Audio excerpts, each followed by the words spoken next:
दोहरा डेढ़ पहर दिन के रहे नौवीं आदितवार। साध संगत जी, जदों चेतर दे शुक्ल पक्ष दी 9ਵੀਂ आई है, चानने पक्ष दी 9ਵੀਂ तिथि है, ਐਤਵਾਰ ਦਾ ਦਿਨ ਹੈ ਤੇ ਦਿਨ ਵੀ ਡੇਢ ਪਹਿਰ ਬਾਕੀ ਰਹਿ ਗਿਆ ਹੈ, यानी शाम ਦੇ 3-4 ਵਜੇ ਦਾ ਸਮਾਂ ਹੋ ਗਿਆ ਹੈ। ਚੇਤ ਮਾਸ ਪਖ ਸੁਕਲ ਮਹਿ ਵਿਦਤੀ ਜਗਤ ਆਧਾਰ। ਚੇਤਰ ਦਾ ਮਹੀਨਾ ਚਾਨਣਾ ਪੱਖ ਹੈ, 9ਵੀਂ ਤਿਥੀ ਹੈ, ਐਤਵਾਰ ਦਾ ਦਿਨ ਹੈ, ਡੇਢ ਪਹਿਰ ਦਿਨ ਬਾਕੀ ਬਚਿਆ ਹੈ। उस समय अकाल पुरख परमेश्वर जी की शक्ति चंडी प्रगट हुई है। सवैया पौन प्रचंड अखंड दिशा।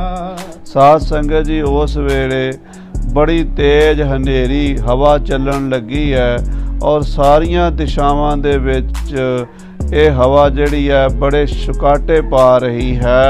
मंडल में है बड़ धूल उड़ाई और जगत दे विच बड़ी भारी धूड़ उड्डी है। जिस दिन विदती जगत आधार, जगत का आसरा रूप परमेश्वर की चंडी ने प्रगट होना है, उस तो पहला का जो वरतारा है, मैं मंडल में बड़ धूल उड़ाई, कहते धरती तो धूड़ उड़ के आकाश नूं जा चढ़ी है। बहुत ज़्यादा हनेरियां तो तूफान आए हैं और बड़ी घोर घटा चारे पासियों तो काले बदल चढ़ के आए हैं और बदल बड़े गरज के उमड़ के आए हैं। कालियां कंडावां उमड़ के आईयां हैं। कहंदे बड़ियां भयानक दीरण दारण नाद दसो दिस, कहंदे बड़ा ही भयानक आवाज़ा, बड़ा भयानक डरावनी सुर दसो दिशा दे विच यो कड़क्यो तड़ता तड़पाई। इस तरह आकाश विचों आवाज़ां आउण लगियां ने जिवें बिजली तड़फ के कड़क पई होवे। जिवें बिजली कड़कदी है ना, इदां दी गड़गड़ाहट उस वेले सुनाई दिती है। ये सब लक्षण बीच आकाश, ये सारे लक्षण आकाश विच हो रहे ने। धरती ते भूचाल आ रहे ने, हनेरियां तूफान चल रहे ने, यानी जिहड़े पंजे तत्त हन, धरती है, जल है, अग्नि है, वायु है और सब तो वड्डा आकाश है।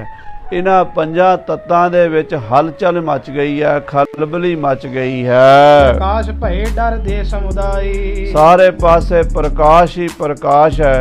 इतनी रोशनी हो गई है, इतने सूरजां दा प्रकाश हो गया है कि सारियां नूं डर लगन लग पिया है।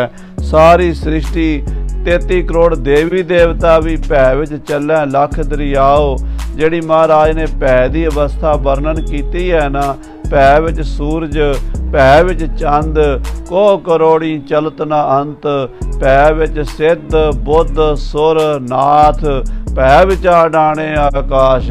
उन्हां सारियां शक्तियां नूं भी भै लगन लग पिया है। भूम विखैत भूचाल विशाल, और धरती ते बड़ा भारी भूचाल आ रहा है। धरती जिहड़ी है थर थर कंबन लग पई है और बड़ा भयानक डरावना साध संगत जी सीन बन गया है। सारे ही भै भीत हो गए हैं और वड्डे वड्डे पहाड़ आपस भिड़न लग पे हैं। डोल डोल के ना पहाड़ ते पहाड़ां दीयां चोटियां आपस च खैण लग पईयां हन। धड़ाधड़ श्रृंग टुटै अधिकाई, वड्डे वड्डे पहाड़ां दीयां चोटियां धड़ाधड़ टुट के धरती ते खड्डां च डिग रहीआं हन। पहाड़ पाटण लग पे हन।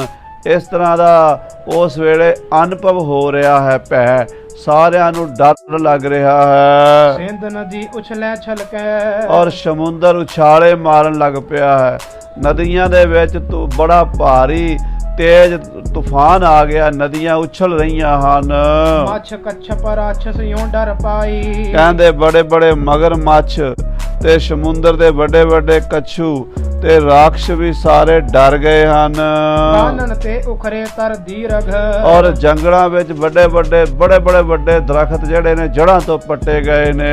मूल महादृढ़ कांड बढ़ाई, जिन्हां दीयां बड़ियां वड्डियां डूंघियां जड़ां सन, उह जड़ां तो ही पुट्टे गए ने।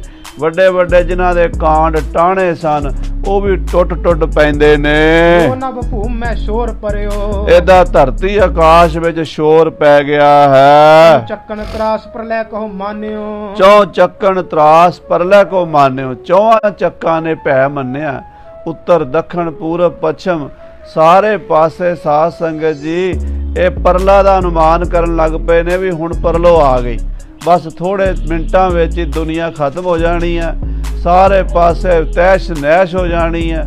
ਜਿਵੇਂ ਮੁਸਲਮਾਨ ਵੀਰ ਕਿਆਮਤ ਕਹਿੰਦੇ ਨੇ, ਜਦੋਂ ਸਮੁੰਦਰ ਦਾ ਪਾਣੀ ਉਛਲ ਕੇ ਧਰਤੀ ਤੇ ਆ ਜਾਵੇ ਔਰ ਸਾਰੇ ਪਹਾੜ ਡਗਮਗਾ ਜਾਣ, ਭੁਚਾਲ ਆਉਣ, ਤੂਫਾਨ ਆਉਣ, ਹਨੇਰੀਆਂ ਆਉਣ, ਮਹਾਂਮਾਰੀਆਂ ਫੈਲ ਜਾਣ ਔਰ ਦੁਨੀਆ ਸਮੇਟੀ ਜਾਵੇ, ਇਦਾਂ ਦਾ ਹਾਲਾਤ ਬਣ ਗਿਆ ਹੈ। ਹੀਰ ਅਗਨਾਥ ਸੁਣਿਓ ਸਭ ਹੂੰ, ਉਹ ਪਰਲੋਸ ਦੀ ਆਵਾਜ਼ ਸਾਰੇ ਪਾਸੇ ਸੁਣਾਈ ਦਿੱਤੀ ਹੈ। ਇਸ ਮੈਂ ਮਤ ਹੋਏ ਕਛੂ ਨਹਿ ਜਾਣਿਓ, ਔਰ ਡਰਦੇ ਹੋਏ ਸਾਰੇ ਬੜੇ ਭੈ ਭੀਤ ਹੋ ਕੇ ਆਪਣੀ ਆਪਣੀ ਥਾਂ ਤੇ ਸੁੰਗੜ ਗਏ ਨੇ। ਸਭ ਦੇਵੀ ਦੇਵਤੇ ਵੀ ਡਰ ਗਏ ਨੇ। ਪਤਾ ਨਹੀਂ ਕੀ ਹੋਣ ਲੱਗਾ ਹੈ। ਕੋਈ ਐਸਾ ਭਿਆਨਕ ਸਮਾਂ ਆ ਗਿਆ ਹੈ ਵੀ ਧਰਤੀ ਤਾਂ ਸਾਰੀ ਥਰ ਥਰ ਕੰਬ ਰਹੀ ਹੈ, ਪਹਾੜ ਡੋਲ ਰਹੇ ਨੇ, ਤੂਫਾਨ ਆ ਰਹੇ ਨੇ, ਹਨੇਰੀਆਂ ਆ ਰਹੀਆਂ ਨੇ ਔਰ ਉੱਪਰੋਂ ਆਕਾਸ਼ ਦੇ ਵਿੱਚੋਂ ਬੜੀਆਂ ਭਿਆਨਕ ਡਰਾਉਣੀਆਂ ਆਵਾਜ਼ਾਂ ਆ ਰਹੀਆਂ ਨੇ। ਇਹ ਸਾਰਾ ਕੁਝ ਦੇਖ ਕੇ ਦੁਨੀਆ ਤਰਾ ਤਰਾ ਕਰ ਉੱਠੀ ਹੈ। ਫੂਟ ਪਰੈ ਬ੍ਰਹਮੰਡ ਅਖੰਡ ਹੀ, ਇਸ ਤਰ੍ਹਾਂ ਲੱਗਣ ਲੱਗ ਪਿਆ ਵੀ ਸਾਰਾ ਹੀ ਬ੍ਰਹਮੰਡ ਟੁੱਟ ਜਾਏਗਾ, ਟੋਟੇ ਟੋਟੇ ਹੋ ਜਾਣਗੇ, ਖਿੱਲਰ ਜਾਏਗੀ ਧਰਤੀ ਸਾਰੀ, ਖਿੱਲਰ ਜਾਏਗਾ ਸਮੁੰਦਰ ਸਾਰਾ, ਖਿੱਲਰ ਜਾਣਗੇ ਚੰਦ ਸੂਰਜ ਤਾਰੇ ਗ੍ਰਹਿ ਨਛੱਤਰ ਗਲੈਕਸੀ ਦੇ ਵਿੱਚ ਜੋ ਕੁਝ ਵੀ ਹੈ ਸਭ ਤੈਸ਼ ਨੈਸ਼ ਹੋ ਜਾਵੇਗਾ। ਇਸ ਤਰ੍ਹਾਂ ਲੋਕਾਂ ਨੂੰ ਅਨੁਭਵ ਦੇ ਵਿੱਚ ਆਇਆ ਹੈ। ਸੰਸਾਰ ਦੇ ਜਿੰਨੇ ਰਿਸ਼ੀ ਮੁਨੀ ਸਾਧੂ ਤਪਸਵੀ ਉਹ ਵੀ ਸਾਰੇ ਅਚੰਭੇ 'ਚ ਪੈ ਗਏ ਹਨ। ਐ ਬਚ ਜਾਏ ਕਿਨੂੰ ਬਲ ਠਾਨਿਓ, ਕਹਿੰਦੇ ਇਹ ਕੀ ਪਤਾ ਉਜੜ ਜਾਵੇ ਸਾਰਾ ਕੁਝ, ਜਾਂ ਕੀ ਪਤਾ ਸਾਰਾ ਕੁਝ ਹੀ ਬਚਾਉਣ ਲਈ ਪਰਮਾਤਮਾ ਨੇ ਕਿਸੇ ਨੂੰ ਬਲ ਦਿੱਤਾ ਹੋਵੇ। ਰਿਸ਼ੀ ਮੁਨੀ ਸਾਧੂ ਸੰਤ ਜਿਹੜੇ ਅਧਿਆਤਮਿਕ ਵਿਦਿਆ ਦੇ ਮਾਹਰ ਹਨ, ਜਿਹੜੇ ਧਿਆਨ ਸਾਧਨਾ ਵਿੱਚ ਰਤ ਹੋ ਕੇ ਕਈ ਸਾਲਾਂ ਤੋਂ ਯੁੱਗਾਂ ਤੋਂ ਬੈਠੇ ਹੋਏ ਹਨ, ਉਹ ਇਹ ਅਨੁਭਵ ਕਰਨ ਲੱਗ ਪਏ ਨੇ ਜਾਂ ਤਾਂ ਧਰਤੀ ਦਾ ਅੰਤ ਆ ਗਿਆ ਹੈ ਤੇ ਜਾਂ ਫਿਰ ਧਰਤੀ ਦੀ ਰੱਖਿਆ ਵਾਸਤੇ ਕੋਈ ਵੱਡਾ ਪਰਮੇਸ਼ਰ ਨੇ ਕੌਤਕ ਰਚਣਾ ਹੈ। ਉਹ ਉਤਪਾਤ ਕੋ ਹੇਤ ਮਹਾਨ, ਇਸ ਉਤਪਾਤ ਦਾ ਕਾਰਨ ਕੀ ਹੈ? ਐਡਾ ਵੱਡਾ ਇੰਨਾ ਵਿਨਾਸ਼ ਕਿਉਂ ਹੋਣ ਲੱਗਾ ਹੈ? ਧਿਆਨ ਵਿਨਾਸ਼ ਸਮਾਨ ਪਛਾਨਿਓ, ਇਹਦਾ ਬੜਾ ਭਿਆਨਕ ਡਰਾਉਣਾ ਸਮਾਂ ਆ ਗਿਆ, ਬੜਾ ਵੱਡਾ ਉਪਦਰਵ ਹੋ ਰਿਹਾ ਹੈ। ਲੱਗਦਾ ਧਰਤੀ 5-7 ਮਿੰਟਾਂ ਵਿੱਚ ਹੀ ਖਤਮ ਹੋ ਜਾਏਗੀ ਔਰ ਧਰਤੀ ਤੇ ਰਹਿਣ ਵਾਲੀਆਂ 84 ਲੱਖ ਜੂਨਾਂ, ਸਮੁੰਦਰ ਦੀਆਂ ਜੂਨਾਂ, ਧਰਤੀ ਦੀਆਂ ਜੂਨਾਂ, ਆਕਾਸ਼ 'ਚ ਉੱਡਣ ਵਾਲੀਆਂ ਜੂਨਾਂ, ਸਭ ਕੁਝ ਜੀਵਨ ਦਾ ਜਿਹੜਾ ਇਸ ਸੰਸਾਰ ਵਿੱਚ ਹੋ ਰਿਹਾ ਹੈ ਇਹ ਸਾਰਾ ਹੀ ਸਮਾਪਤ ਹੋ ਜਾਏਗਾ। ਭੰਗੀ ਛੰਦ ਪ੍ਰਗਟੀ ਜਗਰਾਨੀ ਸਭ ਗੁਣ ਖਾਨੀ, ਆਖੋ ਸਤਨਾਮ ਸ੍ਰੀ ਵਾਹਿਗੁਰੂ। ਉਸ ਵੇਲੇ ਅਕਾਲ ਪੁਰਖ ਦੀ ਸ਼ਕਤੀ ਪ੍ਰਥਮ ਭਗਉਤੀ ਸਿਮਰ ਕੈ ਗੁਰੂ ਨਾਨਕ ਲਈ ਧਿਆਏ। ਉਹ ਆਦ ਸ਼ਕਤੀ, ਉਹ ਆਦ ਚੰਡਕਾ ਸਾਧ ਸੰਗਤ ਦੀ ਪ੍ਰਗਟ ਹੋਈ, ਪ੍ਰਗਟੀ ਜਗਰਾਨੀ ਸਭ ਗੁਣ ਖਾਨੀ, ਜੋ ਸਾਰੇ ਗੁਣਾਂ ਦੀ ਖਾਨ ਹੈ, ਉਹਦੇ 'ਚ ਸਾਰੀ ਵਿਦਿਆ ਹੈ, ਸਾਰੇ ਗੁਣ ਹਨ, ਕਿਉਂਕਿ ਉਹ ਆਦ ਸ਼ਕਤੀ ਹੈ। ਇੱਥੇ ਕਿਸੇ ਦੇਵੀ ਦਾ, ਕਿਸੇ ਸੰਸਾਰ ਦੇ ਦੇਵੀ ਦੇਵਤੇ ਦੀ ਗੱਲ ਨਹੀਂ ਜਿਹੜੇ ਮਾਇਆ 'ਚ ਮੋਹੇ ਹੋਏ ਤਿੰਨਾਂ ਗੁਣਾਂ ਵਿੱਚ, ਬਲਕਿ ਤਿੰਨਾਂ ਗੁਣਾਂ ਦੀ ਜੋ ਮਾਂ ਹੈ, ਏਕਾ ਮਾਈ ਜੁਗਤ ਵਿਆਈ, ਤਿੰਨ ਚੇਲੇ ਪ੍ਰਵਾਨ, ਜਿਹਦੇ ਬ੍ਰਹਮਾ ਵਿਸ਼ਨੂੰ ਸ਼ਿਵ ਜੀ ਵੀ ਚੇਲੇ ਹਨ, ਉਹ ਮਾਈ ਪ੍ਰਗਟ ਹੋਈ ਹੈ। ਅਕਾਲ ਪੁਰਖ ਨਿਹਾਲ ਹੋ ਜਾਵੇ ਸਤਿ ਸ੍ਰੀ ਅਕਾਲ। ਜਨ ਬਰਦਾਨੀ ਭੂਰ ਪ੍ਰਭਾ, ਜੋ ਜਨਾਂ ਨੂੰ ਭਗਤਾਂ ਨੂੰ ਵਰ ਦੇਣ ਵਾਲੀ ਹੈ, ਜਿਹਦੀ ਪ੍ਰਭਾ ਸੋਭਾ ਕਹਿਣ ਕਥਨ ਤੋਂ ਬਾਹਰੀ ਹੈ, ਮਹਿਮਾ ਕੋਈ ਬਿਆਨ ਕਰ ਨਹੀਂ ਸਕਦਾ, ਅੰਤ ਕੋਈ ਪਾ ਨਹੀਂ ਸਕਦਾ। ਐਸੀ ਉਹ ਪਰਮੇਸ਼ਰ ਦੀ ਵਿਰਾਟ ਸ਼ਕਤੀ ਕਲਗੀਧਰ ਪਾਤਸ਼ਾਹ ਦੀ ਤਪੱਸਿਆ ਤੋਂ ਪ੍ਰਸੰਨ ਹੋ ਕੇ ਸਾਹਮਣੇ ਆ ਗਈ ਹੈ। ਕਿਆ ਸੂਰਜ ਇੰਦਾ ਹੈ ਨਾ ਮਨਿੰਦੈ, ਕਿਆ ਸੂਰਜ ਕਿਆ ਚੰਦਰਮਾ, ਇੱਕ ਸੂਰਜ ਲੱਖਾਂ ਸੂਰਜ ਵੀ ਉਹਦੇ ਰੋਮ ਦੇ ਬਰਾਬਰ ਨਹੀਂ ਹੋ ਸਕਦੇ, ਲੱਖਾਂ ਚੰਦਰਮਾ ਉਹਦੇ ਵਰਗੇ ਸੋਹਣੇ ਨਹੀਂ ਹੋ ਸਕਦੇ। ਲੱਖਾਂ ਸੂਰਜਾਂ ਦਾ ਪ੍ਰਕਾਸ਼ ਉਹਦੇ ਪ੍ਰਕਾਸ਼ ਦੇ ਸਾਹਮਣੇ ਖੜ ਨਹੀਂ ਸਕਦਾ। ਐਸੀ ਉਹ ਮਹਾਸ਼ਕਤੀ ਹੈ ਤਿਖ ਦ੍ਰਿਗ ਮੁੰਦੈ ਦੇਵ ਸਭਾ, ਜਿਸ ਨੂੰ ਵੇਖ ਕੇ ਸਾਰੇ ਦੇਵਤੇ ਨੇਤਰ ਬੰਦ ਕਰ ਲੈਂਦੇ ਹਨ ਔਰ ਨਮਸਕਾਰ ਕਰ ਦਿੰਦੇ ਹਨ। ਜਦੋਂ ਉਸ ਸ਼ਕਤੀ ਦਾ ਝਲਕਾਰਾ ਪੈਂਦਾ ਹੈ, ਜਦੋਂ ਉਸ ਸ਼ਕਤੀ ਦਾ ਸਾਧ ਸੰਗਤ ਜੀ ਕਿਸੇ ਮਹਾਂਪੁਰਸ਼ ਅਨੁਭਵੀ ਪੁਰਸ਼ ਨੂੰ ਅਨੁਭਵ ਹੁੰਦਾ ਹੈ ਤਾਂ ਮੱਲੋ ਮੱਲੀ ਉਹਦੇ ਨੇਤਰ ਬੰਦ ਹੋ ਜਾਂਦੇ ਹਨ। ਕਿਆ ਪਾਵਕ ਰਸੈ ਤੜਤਾ ਭਾਸੈ, ਆ ਕਹਿੰਦੇ ਕਿਆ ਅਗਨੀ ਤੇ ਕਿਆ ਬਿਜਲੀ। ਕਹਿੰਦੇ ਅਗਨੀ 'ਚ ਬੜਾ ਤੇਜ ਹੈ, ਪਰ ਅਕਾਲ ਪੁਰਖ ਦੀ ਸ਼ਕਤੀ ਤਾਂ ਲੱਖਾਂ ਅਗਨੀਆਂ ਦੇ ਸਾਹਮਣੇ, ਲੱਖਾਂ ਅਗਨੀਆਂ ਉਹਦੇ ਸਾਹਮਣੇ ਮਾਤ ਪੈ ਜਾਂਦੀਆਂ ਨੇ। ਲੱਖਾਂ ਬਿਜਲੀਆਂ ਜੋ ਲਿਸ਼ਕਦੀਆਂ ਨੇ ਅਸਮਾਨ ਦੇ ਵਿੱਚ, ਉਹ ਉਹਦੇ ਸਾਹਮਣੇ ਕੀ ਲਿਸ਼ਕ ਸਕਦੀਆਂ ਨੇ। ਉਹ ਸਭ ਤੋਂ ਵੱਡਾ ਪ੍ਰਕਾਸ਼ ਲੈ ਕੇ ਆਈ ਹੈ। ਕਹਾਂ ਪ੍ਰਕਾਸ਼ੈ ਵੈ ਸਮਨਾ, ਕਿਆ ਉਹਦੇ ਬਰਾਬਰ ਕੋਈ ਕਿਸੇ ਦਾ ਪ੍ਰਕਾਸ਼ ਹੋ ਹੀ ਨਹੀਂ ਸਕਦਾ, ਨਾ ਅਗਨੀ ਦਾ, ਨਾ ਸੂਰਜ ਦਾ, ਨਾ ਚੰਦਰਮਾ ਦਾ, ਨਾ ਬਿਜਲੀ ਦਾ। 6 ਜੋਤੀਆਂ ਨੇ ਸਾਧ ਸੰਗਤ ਜੀ, ਖੱਟ ਜੋਤੀਆਂ। ਸਭ ਤੋਂ ਵੱਡੀ ਜੋਤੀ ਸੂਰਜ ਮੰਨਿਆ ਜਾਂਦਾ ਹੈ, ਦੂਸਰੀ ਜੋਤੀ ਚੰਦਰਮਾ ਨੂੰ ਮੰਨਿਆ ਜਾਂਦਾ ਹੈ, ਤੀਸਰਾ ਸਾਧ ਸੰਗਤ ਜੀ ਜੋ ਆਕਾਸ਼ 'ਚ ਬਿਜਲੀ ਲਿਸ਼ਕਦੀ ਹੈ ਉਹ ਵੀ ਪ੍ਰਕਾਸ਼ ਕਰਦੀ, ਉਹਨੂੰ ਵੀ ਇੱਕ ਜੋਤੀ ਮੰਨਿਆ ਜਾਂਦਾ ਹੈ। ਚੌਥਾ ਜਿਹੜੇ ਤਾਰੇ ਚਮਕਦੇ ਨੇ ਉਹ ਵੀ ਜੋਤੀ ਮੰਨੀ ਜਾਂਦੀ ਹੈ। ਪੰਜਵੀਂ ਜਿਹੜੀ ਆਪਾਂ ਚੁੱਲ੍ਹੇ 'ਚ ਅੱਗ ਬਾਲਦੇ ਹਾਂ, ਦੀਵਾ ਬਾਲਦੇ ਹਾਂ, ਇਹ ਵੀ ਪ੍ਰਕਾਸ਼ ਇੱਕ ਰੋਸ਼ਨੀ ਮੰਨੀ ਜਾਂਦੀ, ਜੋਤੀ ਮੰਨੀ ਜਾਂਦੀ ਹੈ। ਛੇਵੀਂ ਜੋਤੀ ਉਹ ਜਿਹੜਾ ਜੁਗਨੂੰ ਰਾਤ ਨੂੰ ਟਿਮਟਿਮਾਉਂਦਾ ਹੈ ਨਾ, ਆਪਣੇ ਆਪ ਉੱਡਿਆ ਫਿਰਦਾ ਹੈ, ਉਹ ਸਾਧ ਸੰਗਤ ਜੀ ਉਹ ਜਿਹੜਾ ਜੁਗਨੂੰ ਜਾਂ ਟਟਹਿਣਾ ਭਾਦਰੋਂ ਦੇ ਮਹੀਨੇ ਅੱਜ ਕੱਲ੍ਹ ਖਾਸ ਕਰਕੇ ਉਹ ਹੁਣ ਰਾਤ ਨੂੰ ਚਮਕਿਆ ਕਰੇਗਾ ਮੀਂਹ ਪੈਣ ਤੋਂ ਬਾਅਦ, ਉਹ ਜਿਹੜਾ ਉਹ ਵੀ ਇੱਕ ਜੋਤੀ ਹੈ। 6 ਜੋਤੀਆਂ ਨੇਚਰਲੀ ਜਿਹੜੀਆਂ ਸਾਡੇ ਅਨੁਭਵ 'ਚ ਆਉਂਦੀਆਂ ਨੇ। 7ਵੀਂ ਜੋਤੀ ਉਹ ਹੈ ਜਿਹੜੀ ਨਾ ਸਾਰੀਆਂ ਜੋਤੀਆਂ ਦੀ ਮਾਂ ਹੈ, ਉਹ ਆਤਮ ਜੋਤੀ ਹੈ। ਉਹ ਅਕਾਲ ਪੁਰਖ ਦੀ ਉਹ ਸ਼ਕਤੀ ਹੈ ਜਿਹੜੀ ਸੁਤੇ ਪ੍ਰਕਾਸ਼ ਆਪਣੇ ਆਪ ਤੋਂ ਹੈ। ਉਸ ਜੋਤੀ ਤੋਂ ਬਿਨਾਂ ਇਹ ਜੋਤੀਆਂ ਮਿੱਟੀ ਹਨ। ਜੇ ਉਹ ਆਤਮ ਜੋਤੀ ਸਾਡੇ ਅੰਦਰ ਨਾ ਹੋਵੇ ਤਾਂ ਸੂਰਜ, ਚੰਦਰਮਾ, ਤਾਰੇ, ਬਿਜਲੀ, ਅਗਨੀ, ਟਟਹਿਣੇ ਦਾ ਪ੍ਰਕਾਸ਼ ਕੌਣ ਵੇਖੇਗਾ। ਸੋ ਜਿਹੜਾ ਸਾਰਿਆਂ ਨੂੰ ਪ੍ਰਕਾਸ਼ਿਤ ਕਰ ਰਿਹਾ ਹੈ ਉਹ ਪ੍ਰਭੂ ਅਕਾਲ ਪੁਰਖ ਦੀ ਜੋ ਜੋਤ ਹੈ ਅੱਜ ਉਹ ਪ੍ਰਗਟ ਹੋਈ ਹੈ। ਨਜ਼ਰ ਨਾ ਠਹਿਰੈ ਝਾਂਕਤ ਹੈਰੈ, ਕਹਿੰਦੇ ਕਿਸੇ ਦੀ ਨਜ਼ਰ ਉਹਦੇ ਤੇ ਠਹਿਰਦੀ ਨਹੀਂ। ਜੇ ਕੋਈ ਉਸ ਜੋਤੀ ਨੂੰ ਵੇਖਣਾ ਚਾਹੇ, ਉਹਦਾ ਦ੍ਰਿਸ਼ਟਾ ਬਣਨਾ ਚਾਹੇ, ਤਾਂ ਉਹ ਦ੍ਰਿਸ਼ਟਾ ਆਪ ਗਵਾਚ ਜਾਏਗਾ, ਤਾਂ ਹੀ ਉਹ ਦ੍ਰਿਸ਼ਟਾ ਉਹਨੂੰ ਦੇਖ ਸਕੇਗਾ। ਜੇ ਦ੍ਰਿਸ਼ਟਾ ਬਣ ਕੇ ਦੇਖੇਗਾ, ਦ੍ਰਿਸ਼ ਬਣਾ ਕੇ ਦੇਖੇਗਾ ਤਾਂ ਫਿਰ ਦਵੈਤ ਆ ਜਾਏਗੀ, ਫਿਰ ਉਹ ਗੱਲ ਬਣੇਗੀ ਨਹੀਂ। ਤੇ ਜਦੋਂ ਉਹ ਅਦਵੈਤ ਦੇ ਵਿੱਚ ਪ੍ਰਗਟ ਹੋਵੇਗੀ ਇੱਕ ਰੂਪ ਹੋ ਕੇ, ਉਹਦੇ ਤੇ ਦ੍ਰਿਸ਼ਟੀ ਠਹਿਰੇਗੀ ਨਹੀਂ, ਦ੍ਰਿਸ਼ਟਾ ਆਲੋਪ ਹੋ ਜਾਏਗਾ। ਐਸੀ ਉਸ ਵਾਹਿਗੁਰੂ ਦੀ ਸ਼ਕਤੀ ਹੈ ਕਿ ਨਜ਼ਰ ਨਾ ਠਹਿਰੈ ਝਾਂਕਤ ਹੈ। ਕਹਿੰਦੇ ਉਹਨੂੰ ਝਾਂਕਦਿਆਂ ਸਾਰੀ ਬੰਦੇ ਦਾ ਦਿਲ ਦਹਿਲ ਜਾਂਦਾ ਹੈ। ਅੰਗਨ ਠਹਿਰੈ ਤ੍ਰਿਤ ਜਮਨਾ, ਕਹਿੰਦੇ ਉਹਦੇ ਸਾਹਮਣੇ ਤਾਂ ਸਾਰਿਆਂ ਦੇ ਅੰਗ ਥਰ ਥਰ ਕੰਬਣ ਲੱਗ ਜਾਂਦੇ ਨੇ। ਧਿਰਤ ਜਮਨਾ, ਜਿਹੜੇ ਮੌਤ ਦੇ ਫਰਿਸ਼ਤੇ ਨੇ, ਜਮਦੂਤ, ਉਹ ਵੀ ਉਹਨੂੰ ਦੇਖ ਕੇ ਡਰ ਜਾਂਦੇ ਨੇ। ਕਹਿੰਦੇ ਉਹ ਪ੍ਰਤਾਪ ਤੁਮਾਰਾ ਦੇਖ ਕੇ ਜਮਦੂਤ ਛੱਡ ਜਾਏ। ਜਦੋਂ ਉਹ ਸ਼ਕਤੀ ਦਾ ਪ੍ਰਕਾਸ਼ ਹੁੰਦਾ ਹੈ, ਉਸ ਆਤਮ ਪ੍ਰਕਾਸ਼ ਦਾ ਜਦੋਂ ਝਲਕਾ ਵੱਜਦਾ ਹੈ, ਉਸ ਵੇਲੇ ਜਮਾਂ ਦੇ ਵਿਚਾਰਿਆਂ ਦੇ ਕੀ ਵੱਸ ਦੀ ਗੱਲ ਹੈ ਉੱਥੇ ਖਲੋ ਸਕਣ। ਜਮਦੂਤ ਭੱਜ ਜਾਂਦੇ ਹਨ। ਚਰਨ ਵਿਸ਼ਾਲਾ ਨਖਨ ਕਰਾਲਾ। ਹੁਣ ਕਵੀ ਜੀ ਉਹਦਾ ਸਾਰਾ ਵਿਰਾਟ ਰੂਪ ਦੱਸਣ ਲੱਗੇ ਆ। ਇਹਦੇ ਵਿੱਚ ਸਾਧ ਸੰਗਤ ਜੀ ਉਹਦਾ ਭਿਆਨਕ ਰੂਪ ਵੀ ਆਏਗਾ, ਉਹਦਾ ਮਨ ਮੋਹਣਾ ਰੂਪ ਵੀ ਆਏਗਾ, ਕਿਉਂਕਿ ਮੇਰੇ ਪ੍ਰਭੂ ਦੇ ਸਾਰੇ ਹੀ ਰੂਪ ਨੇ। ਤੇਰੇ ਬੰਕੇ ਲੋਹਣ, ਦੰਤਰੀ ਸਾਲਾ, ਸੋਹਣੇ ਨੱਕ, ਜਿਨ ਲੰਮੜੇ ਵਾਲਾ, ਇਹ ਵੀ ਮੇਰੇ ਪ੍ਰਭੂ ਦਾ ਰੂਪ ਹੈ। ਤੇ ਦੂਜੇ ਪਾਸੇ ਲੱਟ ਛੂਟੀ ਵਰਤੈ ਬਿਕਰਾਲ, ਕੋਟ ਕਲਾਂ ਖੇਲੈ ਗੋਪਾਲ, ਇਹ ਵੀ ਮੇਰੇ ਪ੍ਰਭੂ ਦਾ ਰੂਪ ਹੈ। ਇੱਕ ਪਾਸੇ ਪ੍ਰਕਾਸ਼ ਹੀ ਪ੍ਰਕਾਸ਼ ਹੈ, ਪ੍ਰਕਾਸ਼ ਹੀ ਪ੍ਰਕਾਸ਼ ਹੈ, ਕਰੋੜਾਂ ਸੂਰਜਾਂ ਦਾ ਪ੍ਰਕਾਸ਼, ਇਹ ਵੀ ਮੇਰੇ ਪ੍ਰਭੂ ਦਾ ਰੂਪ ਹੈ। ਇੱਕ ਪਾਸੇ ਹਨੇਰਾ ਹੀ ਹਨੇਰਾ ਹੈ, ਹਨੇਰਾ ਹੀ ਹਨੇਰਾ ਹੈ, ਅੰਧਕਾਰ ਹੈ, ਨਮੋ ਅੰਧਕਾਰੇ, ਨਮੋ ਤੇਜ ਤੇਜੇ, ਇਹ ਸਾਰੇ ਉਹਦੇ ਸਰੂਪ ਨੇ। ਸੋ ਭਾਈ ਸਾਹਿਬ ਲਿਖ ਰਹੇ ਜੁਗ ਚਰਨ ਵਿਸਾਲਾ, ਦੋਵੇਂ ਚਰਨ ਬੜੇ ਵਿਸ਼ਾਲ ਮਹਾਨ ਵੱਡੇ ਹਨ। ਨਖਨ ਕਰਾਲਾ, ਤੇ ਉਹਨਾਂ ਦੇ ਜਿਹੜੇ ਨੋਹ ਹਨ ਨਾ, ਭਗਵਾਨ ਦੇ ਜਿਹੜੇ ਦੇਵੀ ਦੇ ਚੰਡੀ ਦੇ ਪੈਰਾਂ ਦੇ ਨੋਹ ਹਨ, ਉਹ ਕਹਿੰਦੇ ਬੜੇ ਕਰਾਲ, ਬੜੇ ਭਿਆਨਕ ਹਨ। ਜੰਗਨ ਤਾਲਾ ਤਰੂ ਜਥਾ, ਉਹਦੀਆਂ ਲੱਤਾਂ ਉਹ ਨੇ ਜਿਵੇਂ ਵੱਡੇ ਵੱਡੇ ਦਰਖਤ ਹੁੰਦੇ ਹਨ, ਜਿਵੇਂ ਵੱਡੇ ਵੱਡੇ ਦਰਖਤਾਂ ਦੇ ਟਾਹਣ ਹੁੰਦੇ ਹਨ, ਏਦਾਂ ਦੀਆਂ ਤਾਂ ਉਸ ਜਗਤ ਮਾਤ ਚੰਡਕਾ ਦੀਆਂ ਜੰਘਾਂ ਲੱਤਾਂ ਹਨ। ਹਟ ਮੈਂ ਅਲਬਾਲਾ ਹਾਡਨ ਮਾਲਾ, ਉਹਦੀ ਲੱਕ ਦੇ ਆਲੇ ਦੁਆਲੇ ਹੱਡਾਂ ਦੀ ਮਾਲਾ ਹੈ।